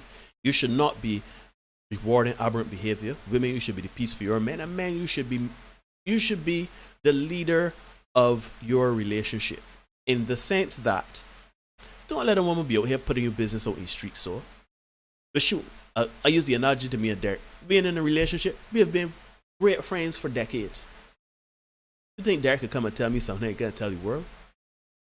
We on this platform. You think I am going to share something that Derek doesn't want out there? Because that is out of bounds. What happens in a room, between a man and woman stays between a man and woman, though. What happens in a relationship, a bedroom, stays within that confines. I understand you want to be the next Oprah, the bald-head Oprah, and you want to put yourself out there to get the listenership. So you may use some experiences and some examples. You got to know, though. Right, Jada? You got to know. So that's my little soliloquy, gentlemen. I just hope men and women out there don't get caught up behind all of the buzzwords and terminologies that are going out there on social media, because it's bullshit. Do not go and defend your woman by going and putting hands on another man, because that ain't gonna end up well for you, even if you're victorious in that engagement. Women, do not put batteries in your man's back to go and do foolishness like that, because when the man don't come home, I mean, I am hoping that you have a conscience and that you'll be remorseful that if the man don't come home, that, you know what I mean? That's we hoping. You understand? Because there's no repercussion to a woman for putting a battery in a man's back to do foolishness. So, and I know a lot of people, Derek started it by saying, I can just close out by saying this. I know a lot of people, Derek started by saying that this is rich people problems. Shoot, I can put the graphic on because I missed the cue last time, right? I can put the graphic on here, right? It says, I Google Will Smith's net worth, I Google Chris Watts' net worth, I Google Jada's net worth, and I Google my own and nothing came up. In that moment, I invited myself back to my minding my own damn business. Enough is enough. I don't want to hear it, right? Now, this is Dipsy doodling at its finest, right, ladies and gentlemen, because you are not looking at the bigger issues here. You're starting to see and hear rhetoric not making sense, though. Like, we'll do bare foolishness. You're starting to see, because this is not coming from anyone. This is coming from either one or two people. One that didn't shoot. The people that would initially say, I don't care about Jill and Will and Jada, and this foolishness and slap, rich people could do rich people things, I ain't care nothing about it, ain't posting this. So this is exclusively coming from people that don't want to hear the rhetoric that is coming from this, that is going contrary to everything that is being said about that act that happened. Right? As much as this is rich people's problems, we have to look at the impact on black community. We have to look at the impact, because a lot of people seem to think that they can do what everybody looks at. Ciara. Well, Ciara walked the streets and got a Russell Wilson, so I could do it too, right? I could be a slut and live life, right? Look at Beyonce. Beyonce got a billionaire. Look at Cardi B. Cardi B drug men, robbed them. She got she man. She do a whole movie. Anyhow, sure, fine. Thank you, Anton. Allegedly, right? You look at these celebrities for what you want. You look at Lizzo as an empowerment for big women. Yeah? You look at Amber Rose. You look at Cardi B. You look at Nicki Minaj. You look at Megan Thee Stallion. You look at all these people, and you tailor it to your narrative when it suits you. But now all of a sudden that Jada, Bill are toxic and it becoming all this thing, and is a ballot for black community, and Bear Jones like, oh no, I can't about their net worth. Then people outside of my wheelhouse. Miss me with the BS. You understand? This matters. This is important. Whether you are into the red pill life, whether you're into the man-woman dynamic, shoot, even if your life is good and glorious and everything like that, you got your woman, you got your man, and everything is good, there's a ballot for the black community.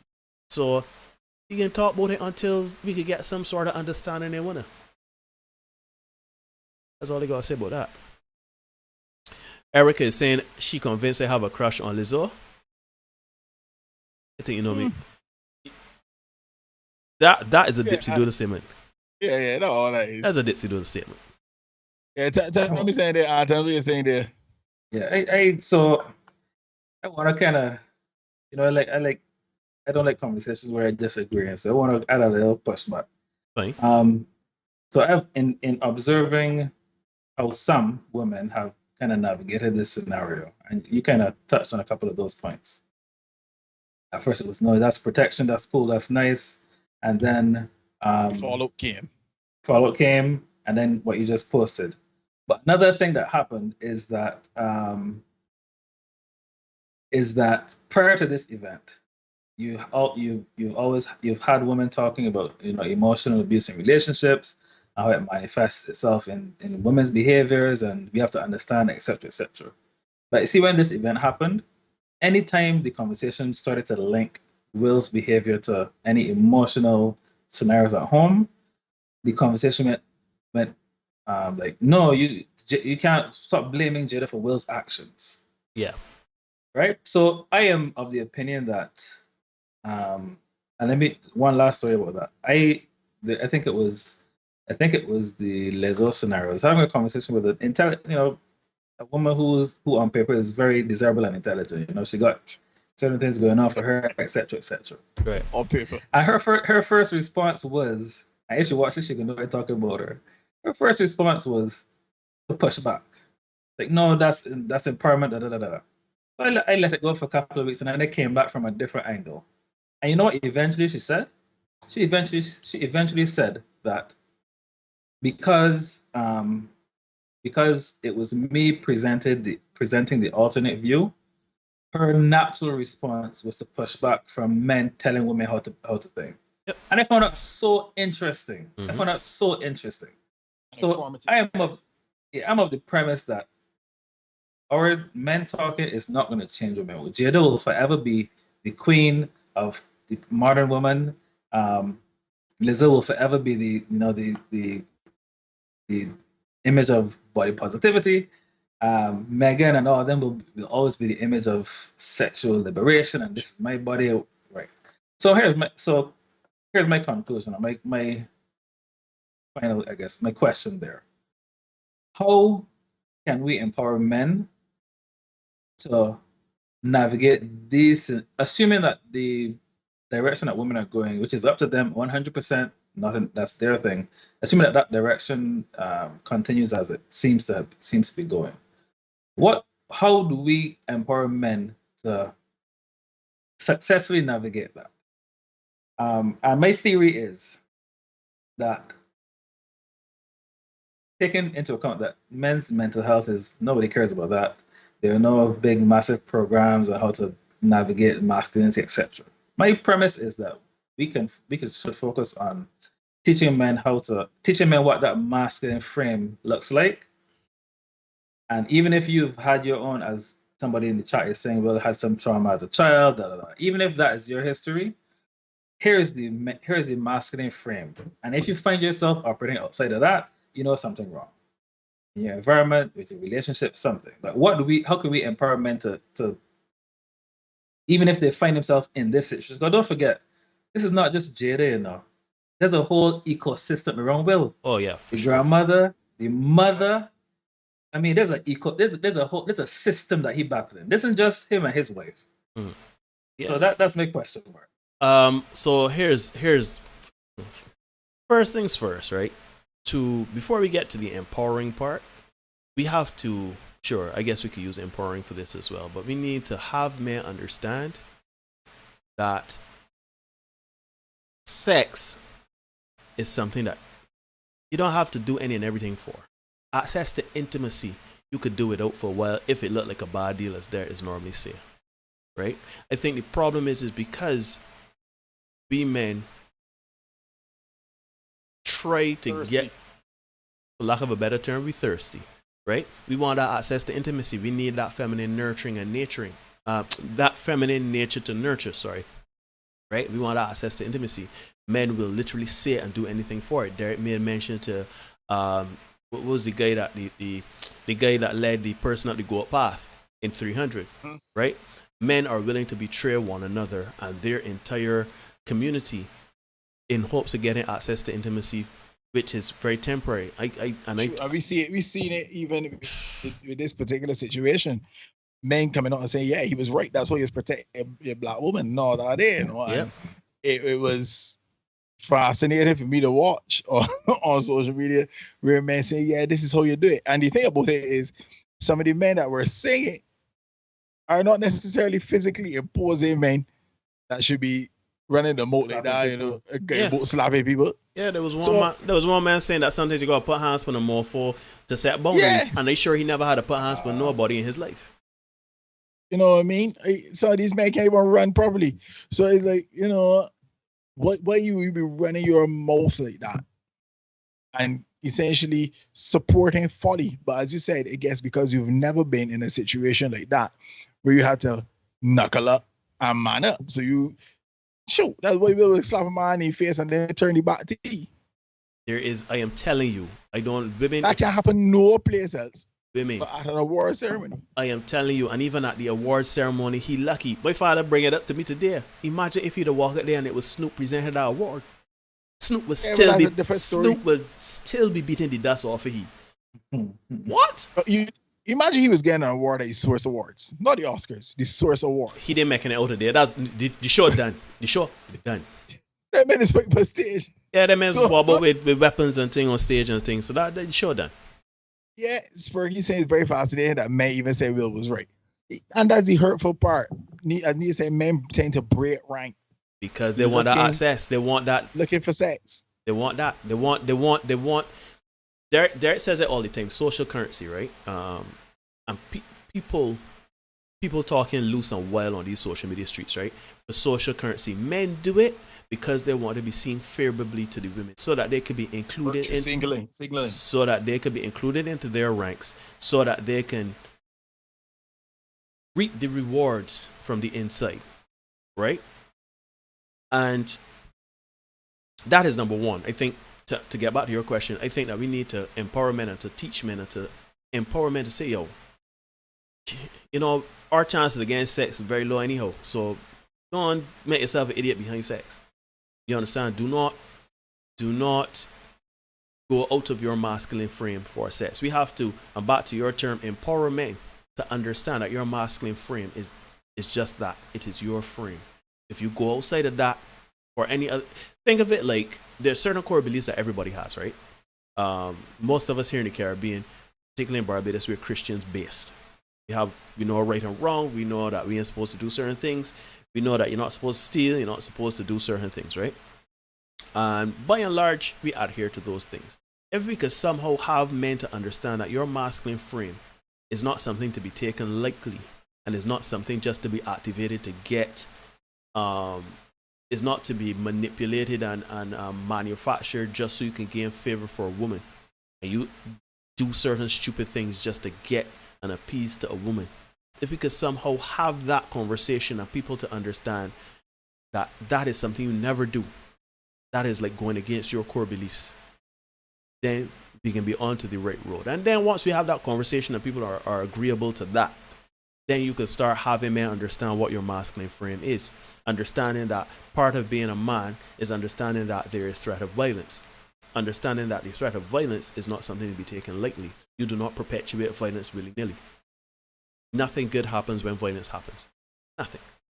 There are wars for land and for resources. Nothing positive happens after war. Yeah, there are victors and there are losers, but at the end of the day, at what cost? Even the winners have great losses in their campaigns to get whatever they want. So we have to start by first letting men know, yo, you gotta stand up in your frame or something. You gonna got some dry spells. It can be long, lonely, dusty. My man Aston is always perpetuate jerkins. My man's promote jerkins for jerkins. Sometimes you can go handle things yourself. You can go some very long time without. But if you start to essentially spew rhetoric that goes against masculinity, and again, people seem to have this very polarizing thing, right? Where there's toxic masculinity and there's this new pseudo masculinity, right? Where you're either on the side of women, which is this pseudo new masculinity, or if you're on the side of men, you are toxic, you're antiquated, you're misogynistic. It's a healthy masculinity, yeah? Right. This is what I'm talking about. Doesn't exist, Anton. Yeah, exactly. It's only the masculinity of the toxic variety. Exactly. Right. Masculine is equal. Again, we talked about it on Tuesday, Anton. I have never heard of a female chauvinist. The word chauvinist has nothing to do with gender. It has nothing to do with sex. A chauvinist is someone that shows an unbelievable bias to a group of people, to the point of degradation of the other opposite group. I've never heard of a female chauvinist. As a matter of fact, chauvinist is a word that is acutely and exclusively associated with male, and being a man in 2022 is seen as a bad thing. Jordan Peterson talks about this as well. Yep. That being a man has been degraded to the point where we are seen as the evil in this world. Being a man and standing up for your principles. Shoot, I ain't talking about if you're a Putin or Bush or whomever is in power or whatever. We're talking about me and you, average men going around, to stand up in our masculine frame and to say, yo, that's foolishness you're dealing with, and I ain't about that. That is toxic. Yeah. And in that same chat, he linked the disappearance of healthy masculinity to then what the men have to what the boys going into men have to live for. They either go the route of simping and getting their value from a woman giving them attention, or they go the route of extreme violence and doing a bunch of crap. Yeah, like so yeah, and that is the problem. So to me, we have to first have people understand that there is nothing wrong in being a man. There's nothing wrong in saying, here, tune, right? I'm not gonna be rude. They're not rank as there to say, they're not angst. I ain't cursing you out. I ain't getting toe to toe with you. I ain't matching emotions. I'm simply not dealing with certain things. If you're bringing negativity that I deem for my life and my peace of mind and my well-being, if you're bringing that to my life, I ain't dealing with that. We gotta stand up in our frame and not be shamed, not be willing to take insults, not to be guilted, and feel like we need to be right. You understand what I mean? Once we could somehow, and it's a work in progress. Like, I ain't gonna sit here and say that me and Derek and you, we got it figured out as being men, and that every time, every day we move and everything, that we are hardcore to everything that we are saying here. No, it's a process. Being a man in 2022, being a human being in 2022 is not an absolute thing. It is varied. There are days that you are not going to be your best human. But you're hoping that at the end of your life, you have more days that you're being a good human, a better human, than the days that you're not a good human or a better human, right? Or a worse human. So we got to empower men back to, I guess I can use that word empower. We got to empower men to say, you know what? If getting access to intimacy means that you have to essentially go against your nature or manipulate your nature just to appease to a woman, you got to ask to what cost. I bring it to men like this. Sex is something that you can't carry in at the bank. You can't put it in your car for gas. You can't put it in your food. You only have the memory of it. Sure, you might have great, amazing sex. It might be a rollicking time. But other than the memory, what can you do about it? You can't do anything with it. It is not tangible. It's not something that you can benefit from in the physical world outside of the moment. Right? Other than them, 20 seconds, 15 seconds, whatever time it takes you to do what you gotta do, you can't benefit from it. So if we can get men to understand that, yeah, she might look real good. She ass might be fat and she might got the 2-hand twists with the cup holders and the power windows and the rear view camera. Shoot, she might even got a front facing camera. 1080p. You got to know that you are not willing to betray yourself as a man just to get 10, 20, 30 minutes with her. Shoot, even a lifetime with her. Is it worth it? Because then here's the problem. No, because you will do all of these things to get this woman. I can betray the man. I can say, you know, right, queen, you right. Grand and glorious rising. Will Smith has all right to protect you, black queen. You know what I mean? But then you get this woman now, and you with this woman for the life, long haul.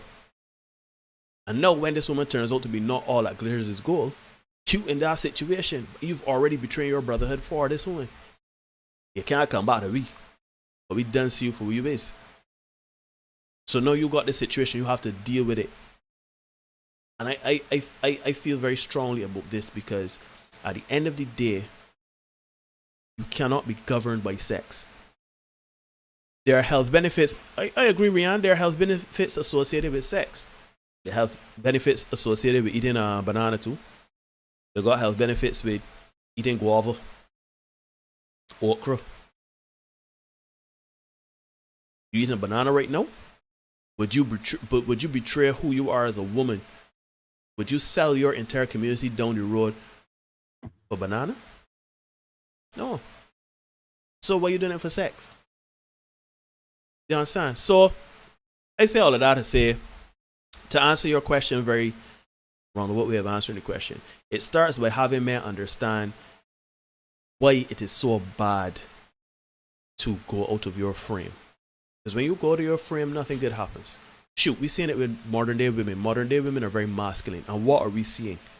We are seeing a topsy-turvy of certain relationships in those instances where women are aggressive and masculine. But no, me as a man, you as a man, in this relationship, we's two men. We got the same energy. We's two bulls fighting for dominance. We two gorillas in a cage fighting for dominance over the pack. That can't work. You be the woman, I be the man. Let me do what I gotta do. I'm not going to say it's like the 1960s because now we have changed. It's 2022. So things are going to be a little different. But at the end of the day, women have to be women and men have to be men. Once you understand that you stand up in your masculine frame and you're not willing to betray certain things for a little piece of action, then we can start having the conversation. Then we can empower men and say, here, tune, right, man? Yeah. Woman start to bring this or behavior to you. Don't take that. You know what I mean? Don't deal with that. You might go a little time without, but that's all right. That is all right. At least you would have your integrity in place, your pride as a man in place, and you can sleep at night knowing that you did not betray yourself for a piece of action. So. Yeah, I think the challenge is there's so much misinformation that's been drip fed through mainstream media. We got to try to come back. That's why we started this place in the first place, you know what I mean? So we kind of just trying to filter out some of the and try to set men, or not set men, because men tend to know, right? Men tend to know. It's just a case that men did not realize that they were not alone in the whole thing, because I hear my little corner. I doing my things, head down, doing what I gotta do. I ain't concerned much else going on, right? Men tend to work in the isolated. I can do my thing. I don't worry about much else outside of that. But if women congregating this, saying what they gotta say, and they're spreading their thing, and then you kind of realize, hey, I can through the same things as Neil.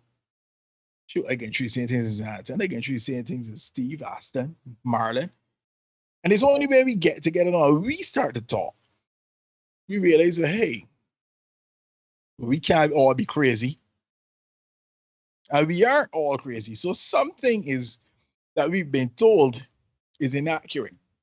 And we got to kind of get some men to understand that a lot of the stuff they've been fed is misinformation. And the virtue signaling and all that they're trying to do online. Or I just need grind and glorious rising. Or this is how you defend black women. Nah. Because at the end of the day, he did that and Jada come back and said, well, I didn't really want that. I didn't ask for that. And not to cross it there. Plan a party. And also she continued business as normal. She red table and she promotion. We were all he projects on hold. Everything, and they said that last week when we first covered this, he is going to be the person to suffer all the fallout, not her. Because guess what, folks? Guess what? This might sound bad, right? This can sound bad. She ain't got nothing to lose. He is the body. And I say all the time, do not associate with people who have nothing to lose, because you end up just like them with nothing to lose. So now here it is. He is the body dealing with all the fallout. She threw you on the bus. I didn't ask for that. I didn't want that. He overreacted. Yep. Right? He's the boy who got to go to therapy. Nothing wrong with she. No. Right? Nothing wrong with she. She good. Right? Nothing wrong with she. But he's the boy who got to go to therapy. Right? Don't mind he's the body in this abusive relationship. So it requires, Anton, for us to get, because as you rightly said, women ain't changing. Women nature is women nature. Right? I saw I think it was Erica in the chat earlier said that, all women in Jada Yeah, all women got a little bit of Jada, but just to varying degrees. Yeah. You go if you want to argue without me, you can argue without me, but hey, shoot. It is what it is, right? All women got a little bit of Jada in varying degrees. That is why they're all championing her. That's why she and Bill a couple years ago, before pre-entanglement, was relationship goals. Right? And that's the next thing. We as men gotta start saying, you know what? Because we know. We know. We know when something don't sit down right. Yep. We know as men. And we as men gotta be direct and say, you know what? You telling me it's bare junk. Yeah, I ain't working with this. I ain't accepting this.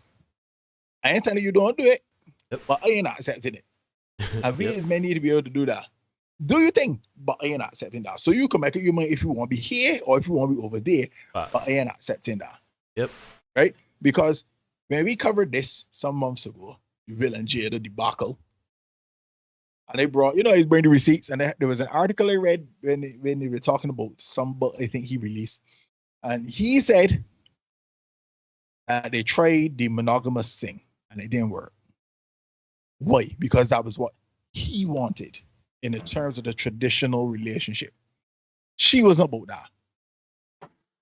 Bill had a right to let her know that if you don't want to be in the relationship that I looking at here, we can't work. I will write you a check, carry on smartly. Fancy memory. Yeah. We got adult children, it's cool. Keep pressing. Right? But no, because he want access to her, he trying to keep in her little orbit.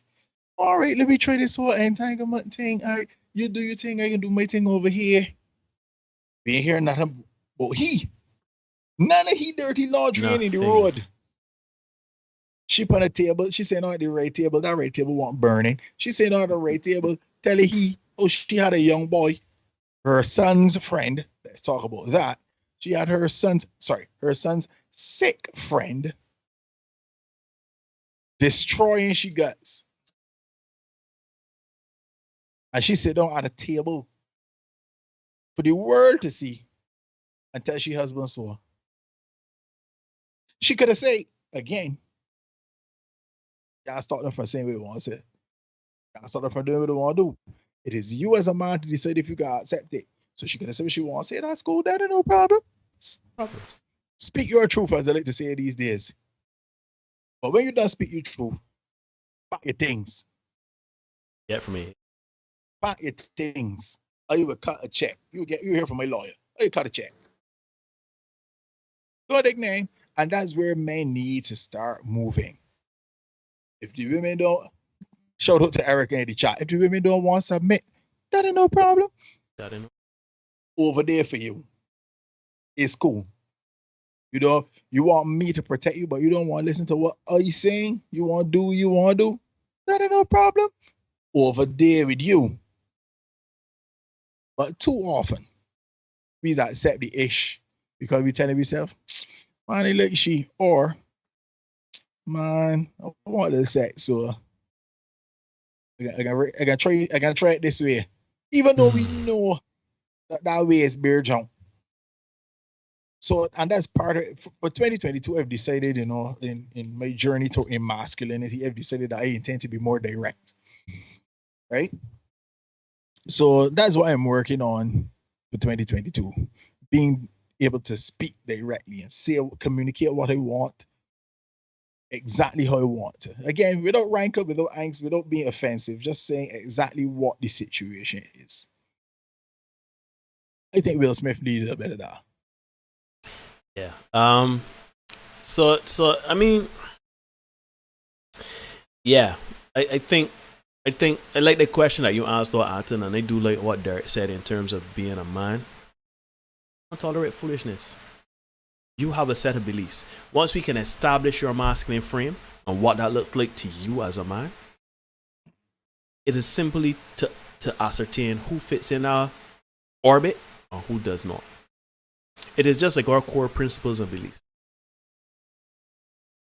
Most of us are Christian-minded men. We're not going to associate with a man doing certain things to children not going to associate it with robbers and thieves or stuff like that. We're not going to have a liar around us. We're not going to have a man that, is a no-gun man around the place.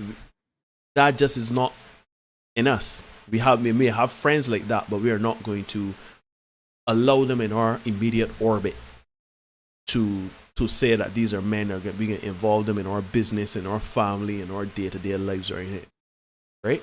So if you're not going to allow certain things as your core belief system,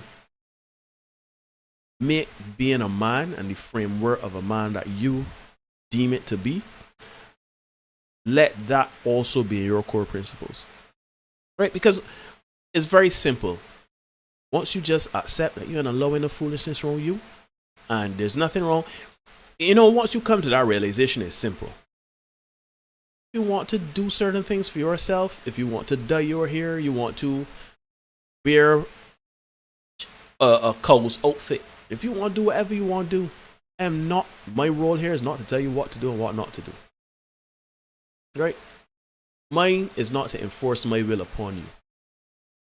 I can suggest how certain things are a bad idea, but generally, if you want to pair something, get a tattoo, you want to do certain things. If you ask me how I feel, I tell you, well, to be honest, I'm not comfortable with those sort of things in my partner, but no, I'm going to do you. And you go ahead and do it. That is fine. But I will go elsewhere. You understand? Because the problem here is back in the 60s and 70s, the early days, man was telling women what to do. I tell you, put on that pants. I tell you to get your ears pierced. I tell you. And then it would come with the toxic masculinity of doing certain things. But in today's age, that is a thing of the past by and large. So, you see, here's the thing, right, Neil? Here's the thing. That you know me, I love old movies, and there's some things you would see happen in an old movie that it can't happen today, right?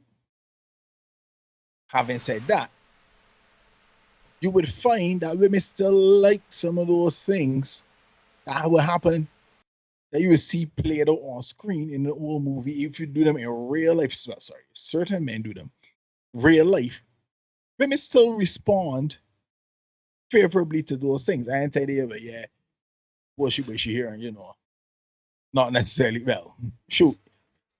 As a matter of fact, that is the perfect example. A man singing a song, right?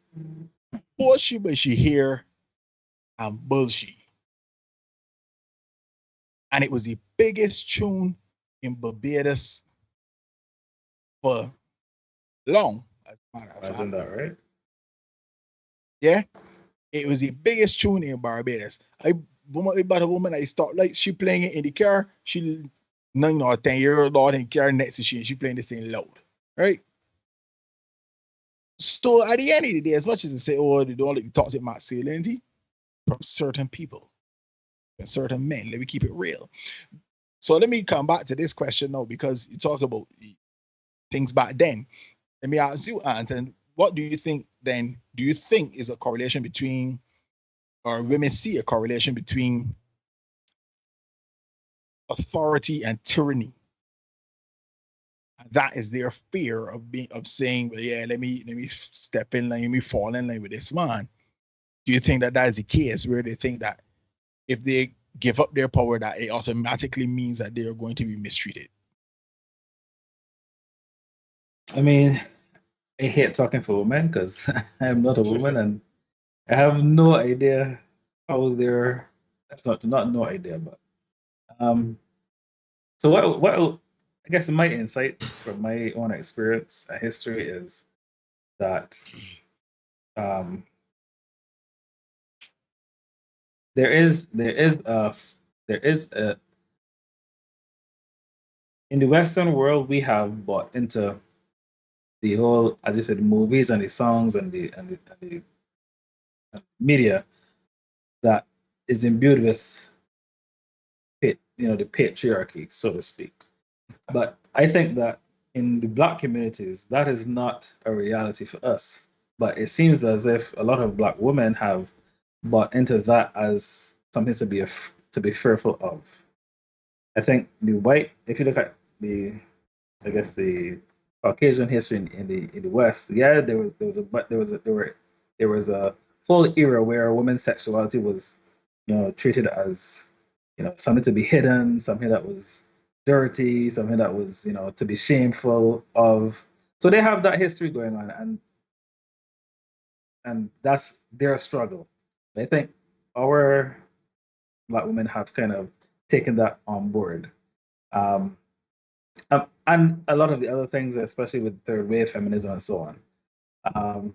So I do think that I don't think it's a justifiable one, but I do think that there is a fear that if you, as a man, come with structure and a framework, and here's what you're working towards, and I need you to do this so that we can get there.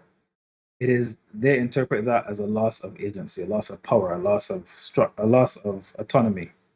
And again, I had this, just this week, I had this conversation where I was explaining to a woman that I find it so interesting that women see structure and a framework and constraints as something that limits them as human beings. Whereas a man creates constraint, structure, and a framework to empower himself to achieve bigger things. Mhm. Because a man knows that if I don't manage my desires and my base nature and my wants, and if I don't manage that properly, that's going to derail me from can't succeed. That's going to derail me. So to answer your question, I am not sure why I'm honestly, and I don't know if the woman can chime in on this. I'm honestly not sure why Black women in 2022 in the Caribbean, far less, I don't know the states, in the Caribbean, see a man coming in to say, hey, this is the structure. Hello? Everything? You hearing something? Yeah. What is you hearing? Okay. All right. Yeah, I'm not sure why they would interpret that structure and just follow me. I can't explain everything to you, but in this instance, just follow my lead and I can take it. Trust me enough to take it in that direction. I'm not sure why that's interpreted as something to be feared or something to be pushed back against. I really honestly don't, because when men are in corporate environments or in the army or in social groups, we understand hierarchy, we understand structure, we understand our place, we understand, we understand that we operate within that. So I'm really not sure. That's interesting. That's an interesting conversation. I think that it's funny, right? Because from my perspective, again, like you, Anton, I don't want to presume to speak for women or anything. That in my position, that's not anything doing, right? But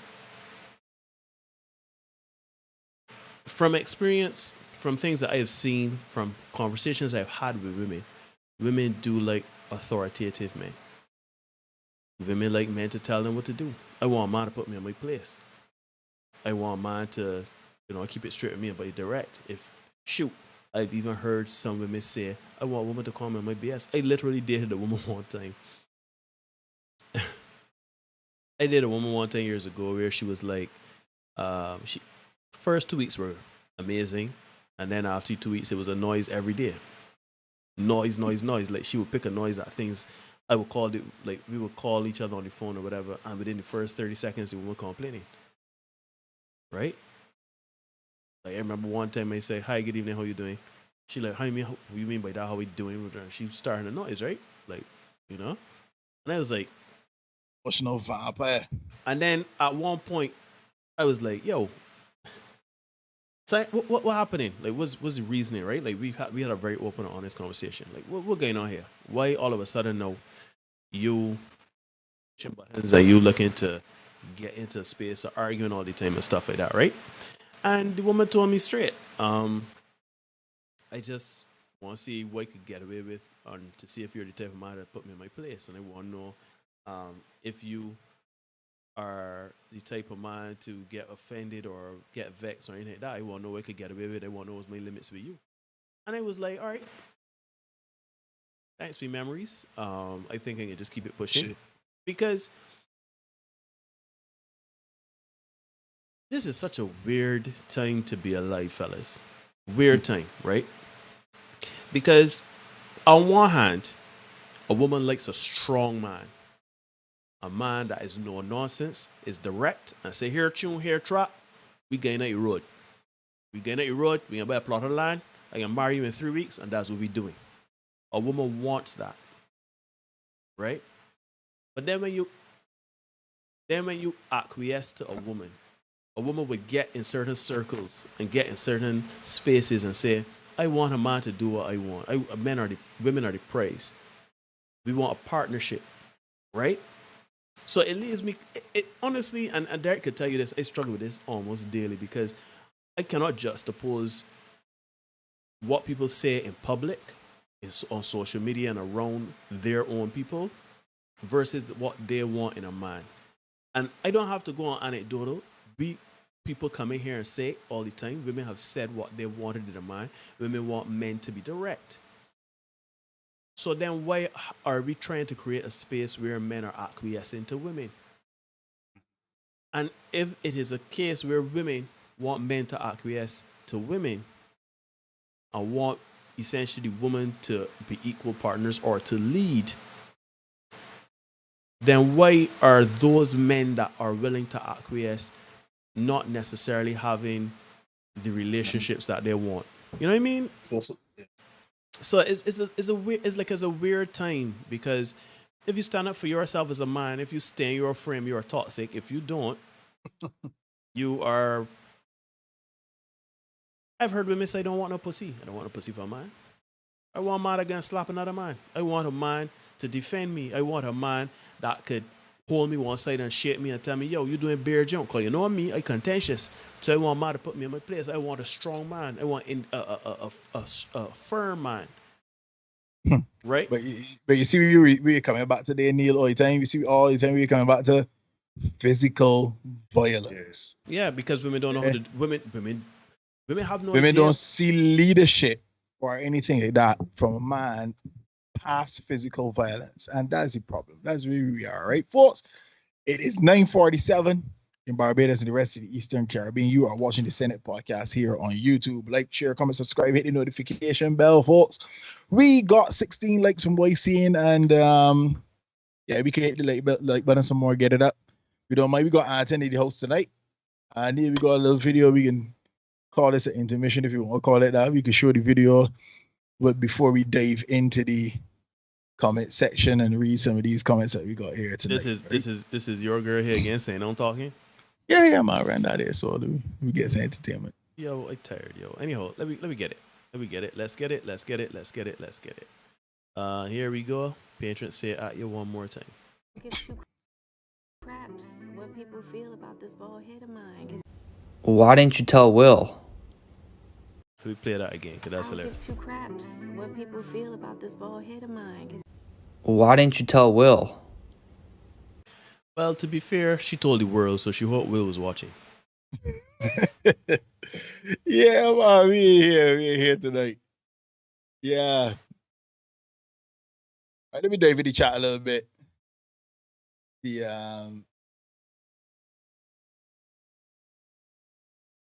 Lee in the house.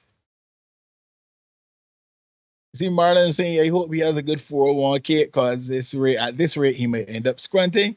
Will money long, but hopefully he can withstand a divorce from Jada at this point. Kevin asking how she know about Tupac. Yeah. Yeah. You know she know she know about Tupac. That's the bedtime stories at night. Yeah. Baby, let me tell you once upon a time about the love of my life. Let me tell you about real love. I want to know what love is. Well, but since she gotta learn how to love again, shoot. Mr. and Mrs. Smith. The entire family needs to press restart. Jada has a shrine of Tupac in that house. I am sure of it. As Cherish, the host, talking about shrines. Yeah, everybody's freaking out at the video about the self-pleasuring. If the roots rotten, the fruit of the tree can't be good, says Marlon. Lyrics to the last. Marlon says, this is part that I didn't address, but I was thinking the same thing. Mind you, her mother is at the table. So you got your child talking about your mother showing her how to pleasure herself. Yeah. That is and the woman mother saw that. Yes, and that's the thing about it, right? Not only mother to the daughter there as well. And everybody's saying on this next little what is it called? Echo chamber. Yes. It's like LeBron on the shot. Don't do that. Don't do that. Don't. Let me keep it. Don't trigger me. I triggered already, son. Don't. It's like LeBron in the shot. LeBron on the same one thing is like, They better than LeBron. They better than Jordan. They better than Kareem. And the greatest of all time. Yeah. My Space Jam was better than the first one. I want to point out. I'm glad you bring that up. Just my son. I know. Go ahead. You're gonna get a kick out of this. My son at 6 years old prefers the Michael Jordan Space Jam over this current one. I just won't put out there. No bias from me. Nothing like that. Go class. Right. But to that. Having said that, no, they mentioned that Space Jam. Yeah. Regina Hall made a comment about his hairline at the same award show, huh? Yeah. But no, let me. Everybody was cool with that. Nope. No. LeBron got more sense. Well, I would hope LeBron got more sense of that. Probably would send another amount of slashy. But the thing about it is Jada's mother is there saying no. Jada's mother is sitting on there listening to that conversation. And I figure if the granddaughter get teach, chances are she get teach too. The ecosystem, man. Yo, that is crazy. If y'all don't see that woman talk, say, I don't know how to help y'all. I don't shoot. I know that I mentioned Dwayne Wade, right? Let me say that this Will and Jada thing reminds me very much of LeBron and Dwayne Wade. Dwayne Wade is in a very toxic relationship with LeBron. I can't seem to escape, right? LeBron came to Miami. They got together. LeBron bailed on him. He followed him to Cleveland. You know what I mean? Made Dwayne Wade leave money on the table to follow LeBron to Cleveland. Then he had to end up going to Chicago before he taking junk money to come back home. You know what I mean? But that's beside the point. I don't want to do it. It is amazing. Something, it was amazing to me how you can turn anything into a LeBron hit reference. It is fascinating. Yeah, and then go ahead. Sorry. I'm skilled. No, I was just saying, y'all mentioned Dwayne Wade. I was telling somebody the other day that you see how we have seen Will from years ago and kind of almost predicted this moment in time. I watched in that family too.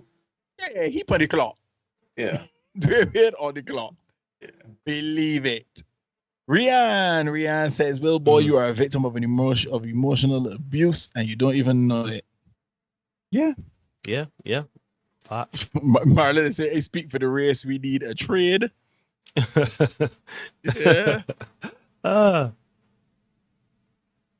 Cherry says Tupac, they say at the 40th birthday party, that was the problem. Imagine if he had gotten that hologram to sing. See, Erica says, please don't generalize. All women are a lot like Jada. More than you like to think. And not all men are like Turner and I seem to think so. Sean Connery. Bobby Brown. All men are like that. But here we are, all men ain't shit. Or Chris Brown. Not a good or James Brown. It must be a Brown thing. Yeah, they're not a good last name to have.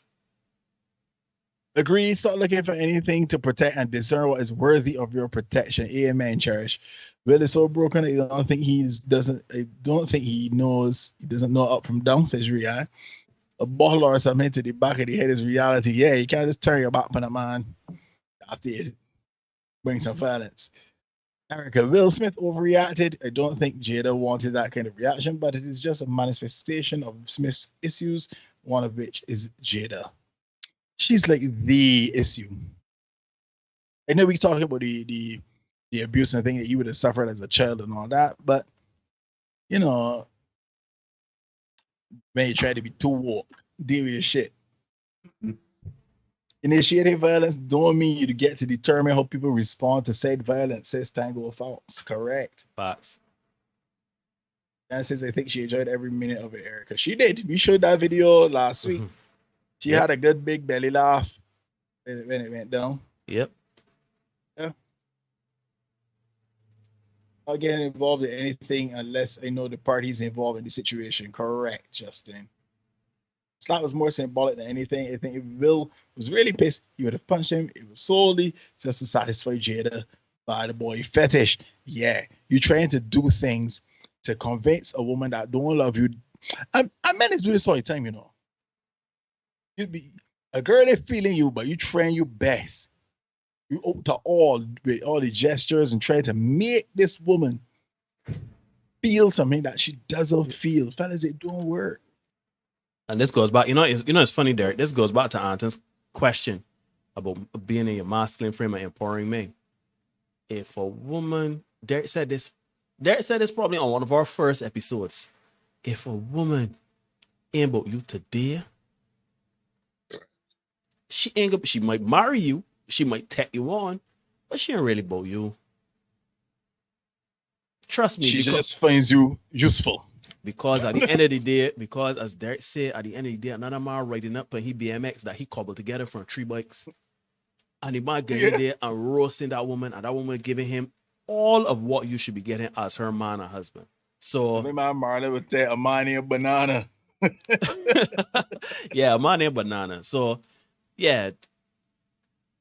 If a woman ain't giving you that attention, because trust me, I don't know if you've ever had a woman really look at you with sexual intent or intimacy on her mind or anything like that, or with really willing to do things for you. Shoot, I had women make me meals before, make me sandwiches. I asked you to do nothing. I had women clean up my bedroom, come in my house and clean up my house, and I asked them to do nothing. Because they had intent for me. So all that submission that a lot of women really don't like, you gonna submit. But you're gonna submit to the mind relatives. Yep. You can submit. It's out there. Right. You can submit. I don't even know you submit. I do it with pleasure too. I do it with fervor. Yeah. The slap was more symbolic than anything. Okay, yeah. Got that. Justin says he wants his apology in caps where you do the sky rating, okay? Justin, I can take out a full page out for you. I can put it in Sun to Sun. I think that's the most read paper on the island right now. Yeah, that's a good way to kill $2,400, $2,500. You probably more than that. Yeah. It's yeah, women are to be happy and men are to comply, but it's never going to come to his senses. I'm starting to think that too. Man, I got hope for Will Smith, man. I can't. Will Smith right now don't tell love. I can't let go down. Score a goal. If he's going down, that's true. I just hope he doesn't beat or kill her or himself. Yeah, that's something that's swirling as well, huh? You know something, fellas. I don't know if y'all noticed it, but in that video where he was telling her, "Please do not film me" or whatever, right? I saw a look from Will Smith I've seen before, and as a looker, again real tired of your real tired of your bullshit, But I don't know how to express it or how to put it over or how to, you know what I mean? But again, real tired of your bullshit. I mean, I don't think that it's gonna come to that, but I really hope that Will could get out before it comes to anything that is, detrimental to his life or her life or whatever. They could get back. Boy, I feel that. I heard another content creator say that she may actually be kind of nudging him in that direction. You know what I mean? But to what end? Why?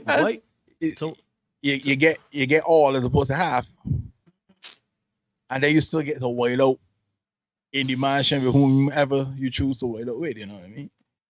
Anyhow, Priya says Willard may sadly be a suicidal statistic. Yeah. Cherish, she does not have any respect for him. There's no evidence of that. And Will doesn't have any template or any form of guidance to tell him otherwise. Correct. Will needing external validation for his manhood is a deeper issue. It is what he loves and marry a woman like Jada. He got to really dig deep, and if he does, he will leave Jada. Yeah. I could agree with that. He needs to find his self-worth and esteem. He has been emotionally battered. Will Smith is a child of abuse. It is not surprising that he is in an abusive relationship. It's familiar. Here's the thing about this, right? Because I keep hearing this all the time, but let's not forget that this is not Will Smith's first relationship, right? As a matter of fact, somebody told me, this may actually be some karma because he picked up with Jada whilst he was in a relationship with his first wife. Well, and we all know as a rule, here you never give that promotion to the bench players. You know what I mean? If you're on the bench, you're on the bench for a reason. Chapter 4. You're for a reason. Yeah. And even if the position should open up, if you want a franchise player, you're still a bench player. You know what I mean? And that's me putting it as delicately as I could put it. You know what I mean? And we saw another situation right here, Barbados, with a video that was circulated with a young lady who's she was clearly the person on the bench. And the person who was starting being taught a higher calling. But I said she situation wild though, Anyhow. And she was then, shedding some tears and stuff like that on WhatsApp video. And seeing how hurtful it was. She expected a promotion that never came. So ladies, if you are, in that position as a bench player, rotation player, that's your job, that's where you will be. So you gotta go back and renegotiate your contract to move up. Just say, but don't expect that because the position open, you can just get a promotion, right? Don't worry like that. But this might be Will Smith karma for making that bad promotion. You know what I mean? Execute Order 66 and see the guys watching good content. Yeah. You guys watching good content. Another man will be available. August would get contractor work. Believe it. Red table for the gravesite says Jason. Welcome, Jason. Good to see you as always, brother. Will Smith admitted he wanted to kill his father because he now felt empowered to punish him for the abuse his father dished out to his mother when he was a child. He links violence as protection. Will Smith needs some help, and he has the money and the resources to do it. You don't throw your life down the drain just because you can't control your impulses. Like, we'll take 2 years off. You could do. We don't need bad boys. But he will. Well, he ain't got a choice. But we don't need bad boys for it. Yeah, Bad Boy 4 could hold on. I mean, Bad Boy 2 was alright, but take care of yourself first, Will. I think you need to take 2 years outside of that environment, not in that environment. That's what I mean. He needs to get to a retreat. I don't know, man. Yeah. I don't know. Sabbatical. Yeah. Yeah. Erica is saying she's convinced you have a crush on Lizzo. What do you think? They don't blame Jada for Will's action. Jada and that slap are all symptoms of the same issues. I assume this is support yourself, black men, at all costs. We all we got, we all we need. We got to close ranks more often, support one another more often, as opposed to throwing one another on the bus to get with women who don't care about we. Yeah. Fergie, welcome, my brother. Fergie says very fascinating that men even said Will was right. Yeah, that's crazy. Strange. What's interesting is that men preach violence to protect women. What's interesting is that men that preach violence to protect women are the same men that women most likely avoid because of their violent nature. Yeah, be real cool with this violence right now, until if this violence hit home in that 156 acre place, it ain't gonna be so cute, right? Yeah, and some women like violent men, bad boys are always going to be in style. There are health benefits associated with sex, Neil. Aston says, and STDs too. It's true Aston fashion. Work with your hands and leave them out. It's safe for you on all counts. Yeah. Bartonis, my guy Hugh, a wise man once said, don't be a country for a little country. Yeah. Red pill red, said Jason. I went through 2 periods of this. Damn. Get hit hard, boy. You had to go straight twice. Sorry, dog. But I'm also grateful to know the real truth. She has a whip in hand and playing with house money. No, she only said what she did after other white men had their say. No respect for the man, yeah. Under the bus you go, Willard. Fellas gotta establish the independent sense of operating rather than build a world dependent on female validation, and it has nothing to do with who hurt you. Amen. Hallelujah. This is what we say all the time. Build yourself up to be the best version of yourself. Facts. Agreed. Yeah, this is how I look at it. If you are, do the best you can for you, and let whomever should come along, whichever woman comes along, she will enjoy that. Right. Because it's just how you treating yourself, how you moving with yourself. Yeah, but when you're going to try to do things for a woman, that goalpost, I don't sit down, that goalpost on wheels. So you will find that you will never be able to get it done. Right? As the old man used to say with the man, say, you please yourself, you please me. So you please yourself, you please she. Right? After all that fallout, say Cherish, he has to tell her, don't bring a live camera in his face. How is she in his court? It don't compute for me because she's not in his court. But that video was after? I hope it's an old video. Okay. Yeah, I really do. That's done. All our little thoughts in some form or fashion. Vote with your presence or lack thereof. Correct. Vote with your feet, gentlemen. It's cool. They want to do what they want to do. That ain't no problem. You vote with your feet. Don't associate with it. Facts. Yeah. Jason, too many of us men like bad treatment, Oedipal complex, Messiah complex, self-flagellation. That's a whole other thing about single mothers and that toxic mothers and all that, and you're feeling the need to please your mother and the whole son husband thing. Yeah, that's too much to get into at this kind of time of night. Yeah. See ourselves as expendable, brag about how much we had to sacrifice. Yeah, that's more the same there too, right? Frank Star to the world, says Marlon. Shout out brutal Frank Star. So we have a wild chat here. For real. They like toxicity from select men. As a non-select man, I can't pull them stunts. Touching here with express permission only. Believe it.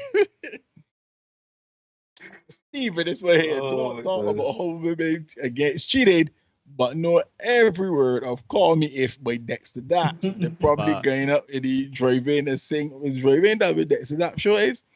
Or Bushy Park, one of them there. They're going to Dexter Daps going to Barbados shortly. Yeah, it's big pookie energy I have none, especially when they're young and in their peak. The rules of play and kick in only for non-select men, and when the women get old or face hot girls, some of my wild days is a manifestation of this. Yeah. I just thought, sorry. I literally just thought of this. They got hot girl summer. They're not hot woman summer. Yeah, because that don't even ring right. There you go. Ring right. The heat stop at the wall, man. The heat stop at the wall. Wall for fire. Wall for fire. For a man to say, trust me, I will take you in a direction. He has to come correct as a man. He needs to be the lead. Yes.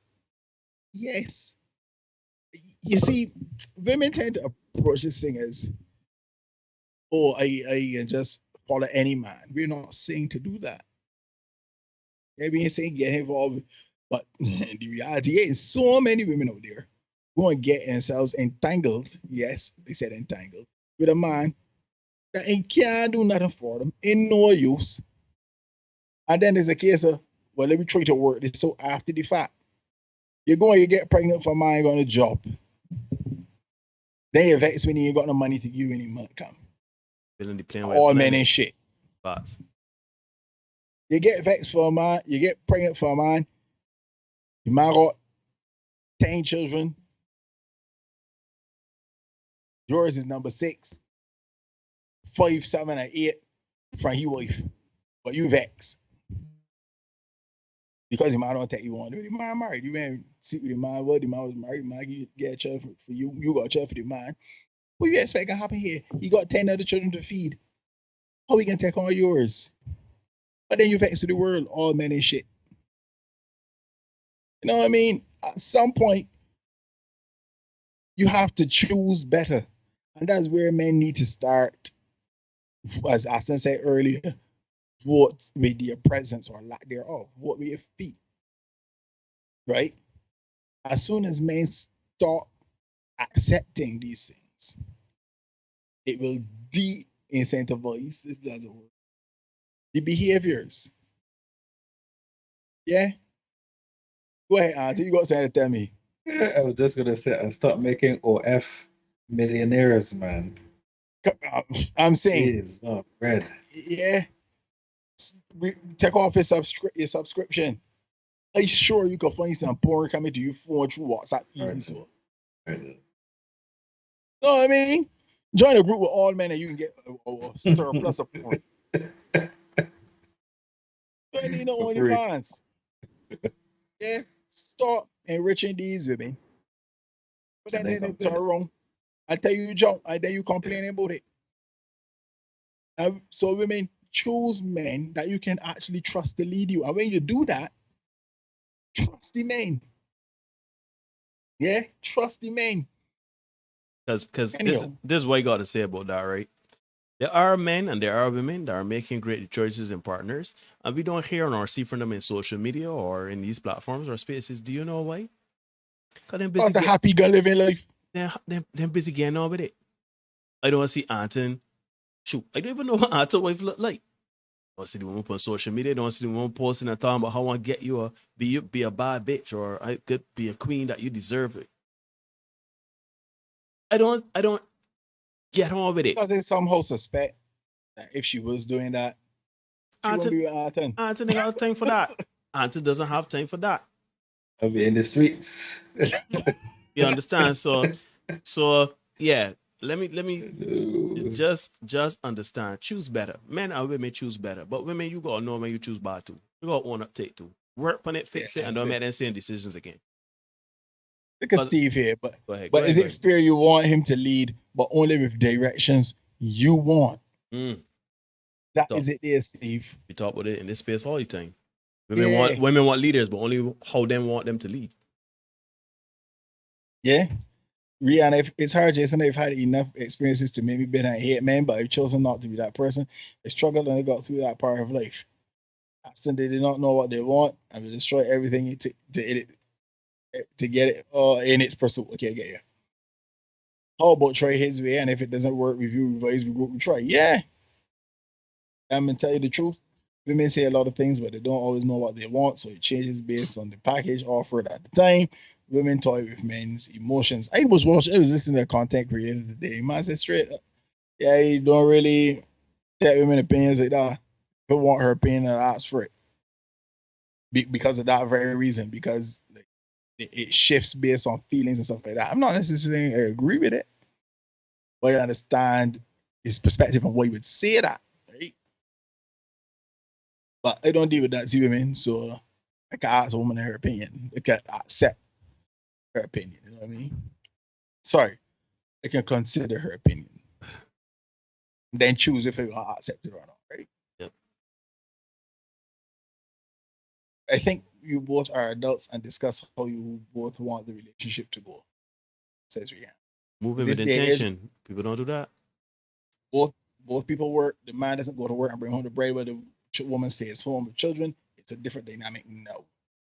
Yeah, it's a different dynamic. No, but at the end of the day, he's still promoting marriage, and we're still promoting monogamy, and we're still promoting children and rearing of children. So at the end of the day, that's all fine and good. The dynamic has shifted, and women are now empowered to go out there and to earn more and to work more and do stuff like that. But we still got to do the relationship thing. So figure it out. Here's what I'm gonna say to that particular comment, right? Well, it being a different dynamic. Frank Vogel is going to be fired very, very soon. How we get hit by here? Hold tight now. But geez, the Lakers head coach, Frank Vogel, is going to be fired very soon. He will be another one in a very long list of coaches who have suffered at the hands of their star player, essentially not, well, sorry, let me not play that way. Their team not performing well, right? This happened for years across all sports, right? I know these things I'm going to make another LeBron reference, but I'm not. I was waiting. I was just going to say, just call LeBron name. Just call him name. Go Dipsy Doodle. But it happens across sports. Fast. And it happens for years now. Yep. Boy, the first person to go is the coach. He's the first man to get yaxed, right? Mm-hmm. And I hear my man Matt Brown. Big up Matt Brown. I don't know if he's ever seen this space, but big up Matt Brown. Mackie B, man. Yep. Matt Brown made a point one thing. He said, if you're a head coach, you could as well coach your way. Go down your way. Because it makes no sense trying to appease players. Mm-hmm. And then at the end of the day, if it don't work out, use the man that gone. And let me bring it home here to this particular situation, right? You get with a woman. All right, the dynamic is different now. Everybody going to work. Everybody come home. And they talk about social contract. You still got to be a bump in the night. It is you. But going through a crowd, it is you in front. You walk into the road, usually by providing protection, all them things. You pay the mortgage rent back. Right? All right, let me say that Rihanna's point, the dynamic is different now. So we got shared. We half in everything. We half in everything. And then she decided, you know what? I really feeling this anymore. And she could roll out. Who can go up here? The dynamic ain't the same no more. Nah. The dynamic the dynamic ain't changed now. The dynamic is pretty much the same. It's very much the same. You is the body that can get hit. So you as a marker just because well they say, you know what? I can play this game my way. You don't let your man my way. We name Frank Sinatra. Frank Sinatra, I going down my way. However it come out. But this appeasing and is a different dynamic. Let me look at Will Smith. Look, we try it my way and it work. Let me try it your way. I know emotional damage. And he's struggling to try to keep it together. Yep. Yeah? Yep. Be resolute. Yeah. Warrior frame. You know, Derek, before we continue, Jordan Peterson once said, be a monster. That we are trying to teach men to be essentially soft or whatever, to be kind or whatever, but to be a monster. And he did not mean that to say that men are supposed to be evil or to move with malintent or anything like that, but essentially to stand up in your absolution, in your resolution, in your thought process and your convictions to the point where you don't tiptoe around people to appease to their feelings. You understand what he's saying? So I you just said that and it made me remember that. And you know, that's what it is. Stop dipsy doodling. Don't dipsy doodle yourself. As a man, stop dipsy doodling yourself. Be ruthless. That's it, Jason. I see my man Kenny in the crank showed up with my Kenny dress. Good to see you. Be a good organist as well. Tamara, good welcome to you as well. She says, if I never see Jada on a right table talk again, it will be too soon. Will needs help, and he won't find it with Jada. Yeah, you gotta get out of that environment. Can't heal in the environment that makes you sick. The first thing I taught my child was don't let anyone control your emotions. Bill would do well to learn this. Only deal with intelligent women. Yes, for only. Sorry to say. Facts. Yeah. It is 10:20, folks. We had a long one tonight, but I think we had a fairly decent one, a fairly informative and insightful one tonight. So, yeah. Thanks so much, Anton, for coming through. Yeah. Thank you very much. Thank you very much, Anton. And you know, we always tell people you want to come back, we will have a discussion because to be honest, I tired this Will and Jada thing.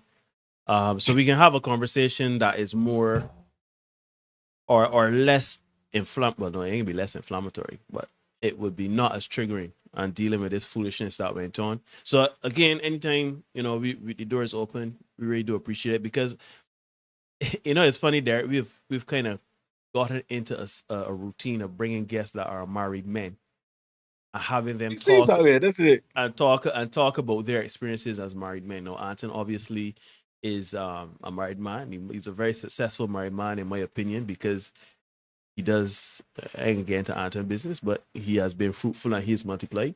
So he is having a successful marriage in my estimation. And, you know, I think it is, because I don't want people to feel, and I know Derek is against marriage, but there is some merit and there is some success that men are finding within that. And to me, people have said it before, who want to listen to two men that single and were married before and all that there. So it's interesting that we have this cachet of married men that we could lean on to, you know, letting people know,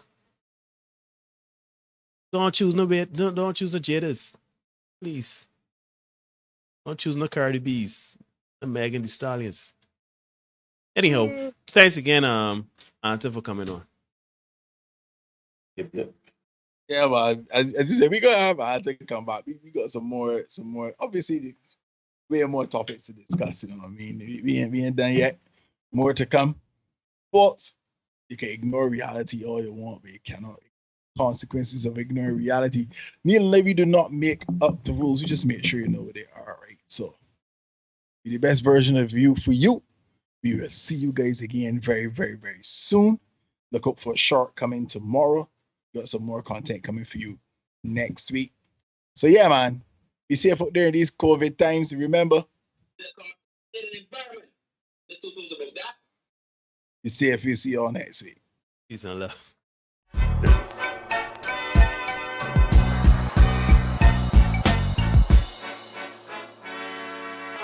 Yeah.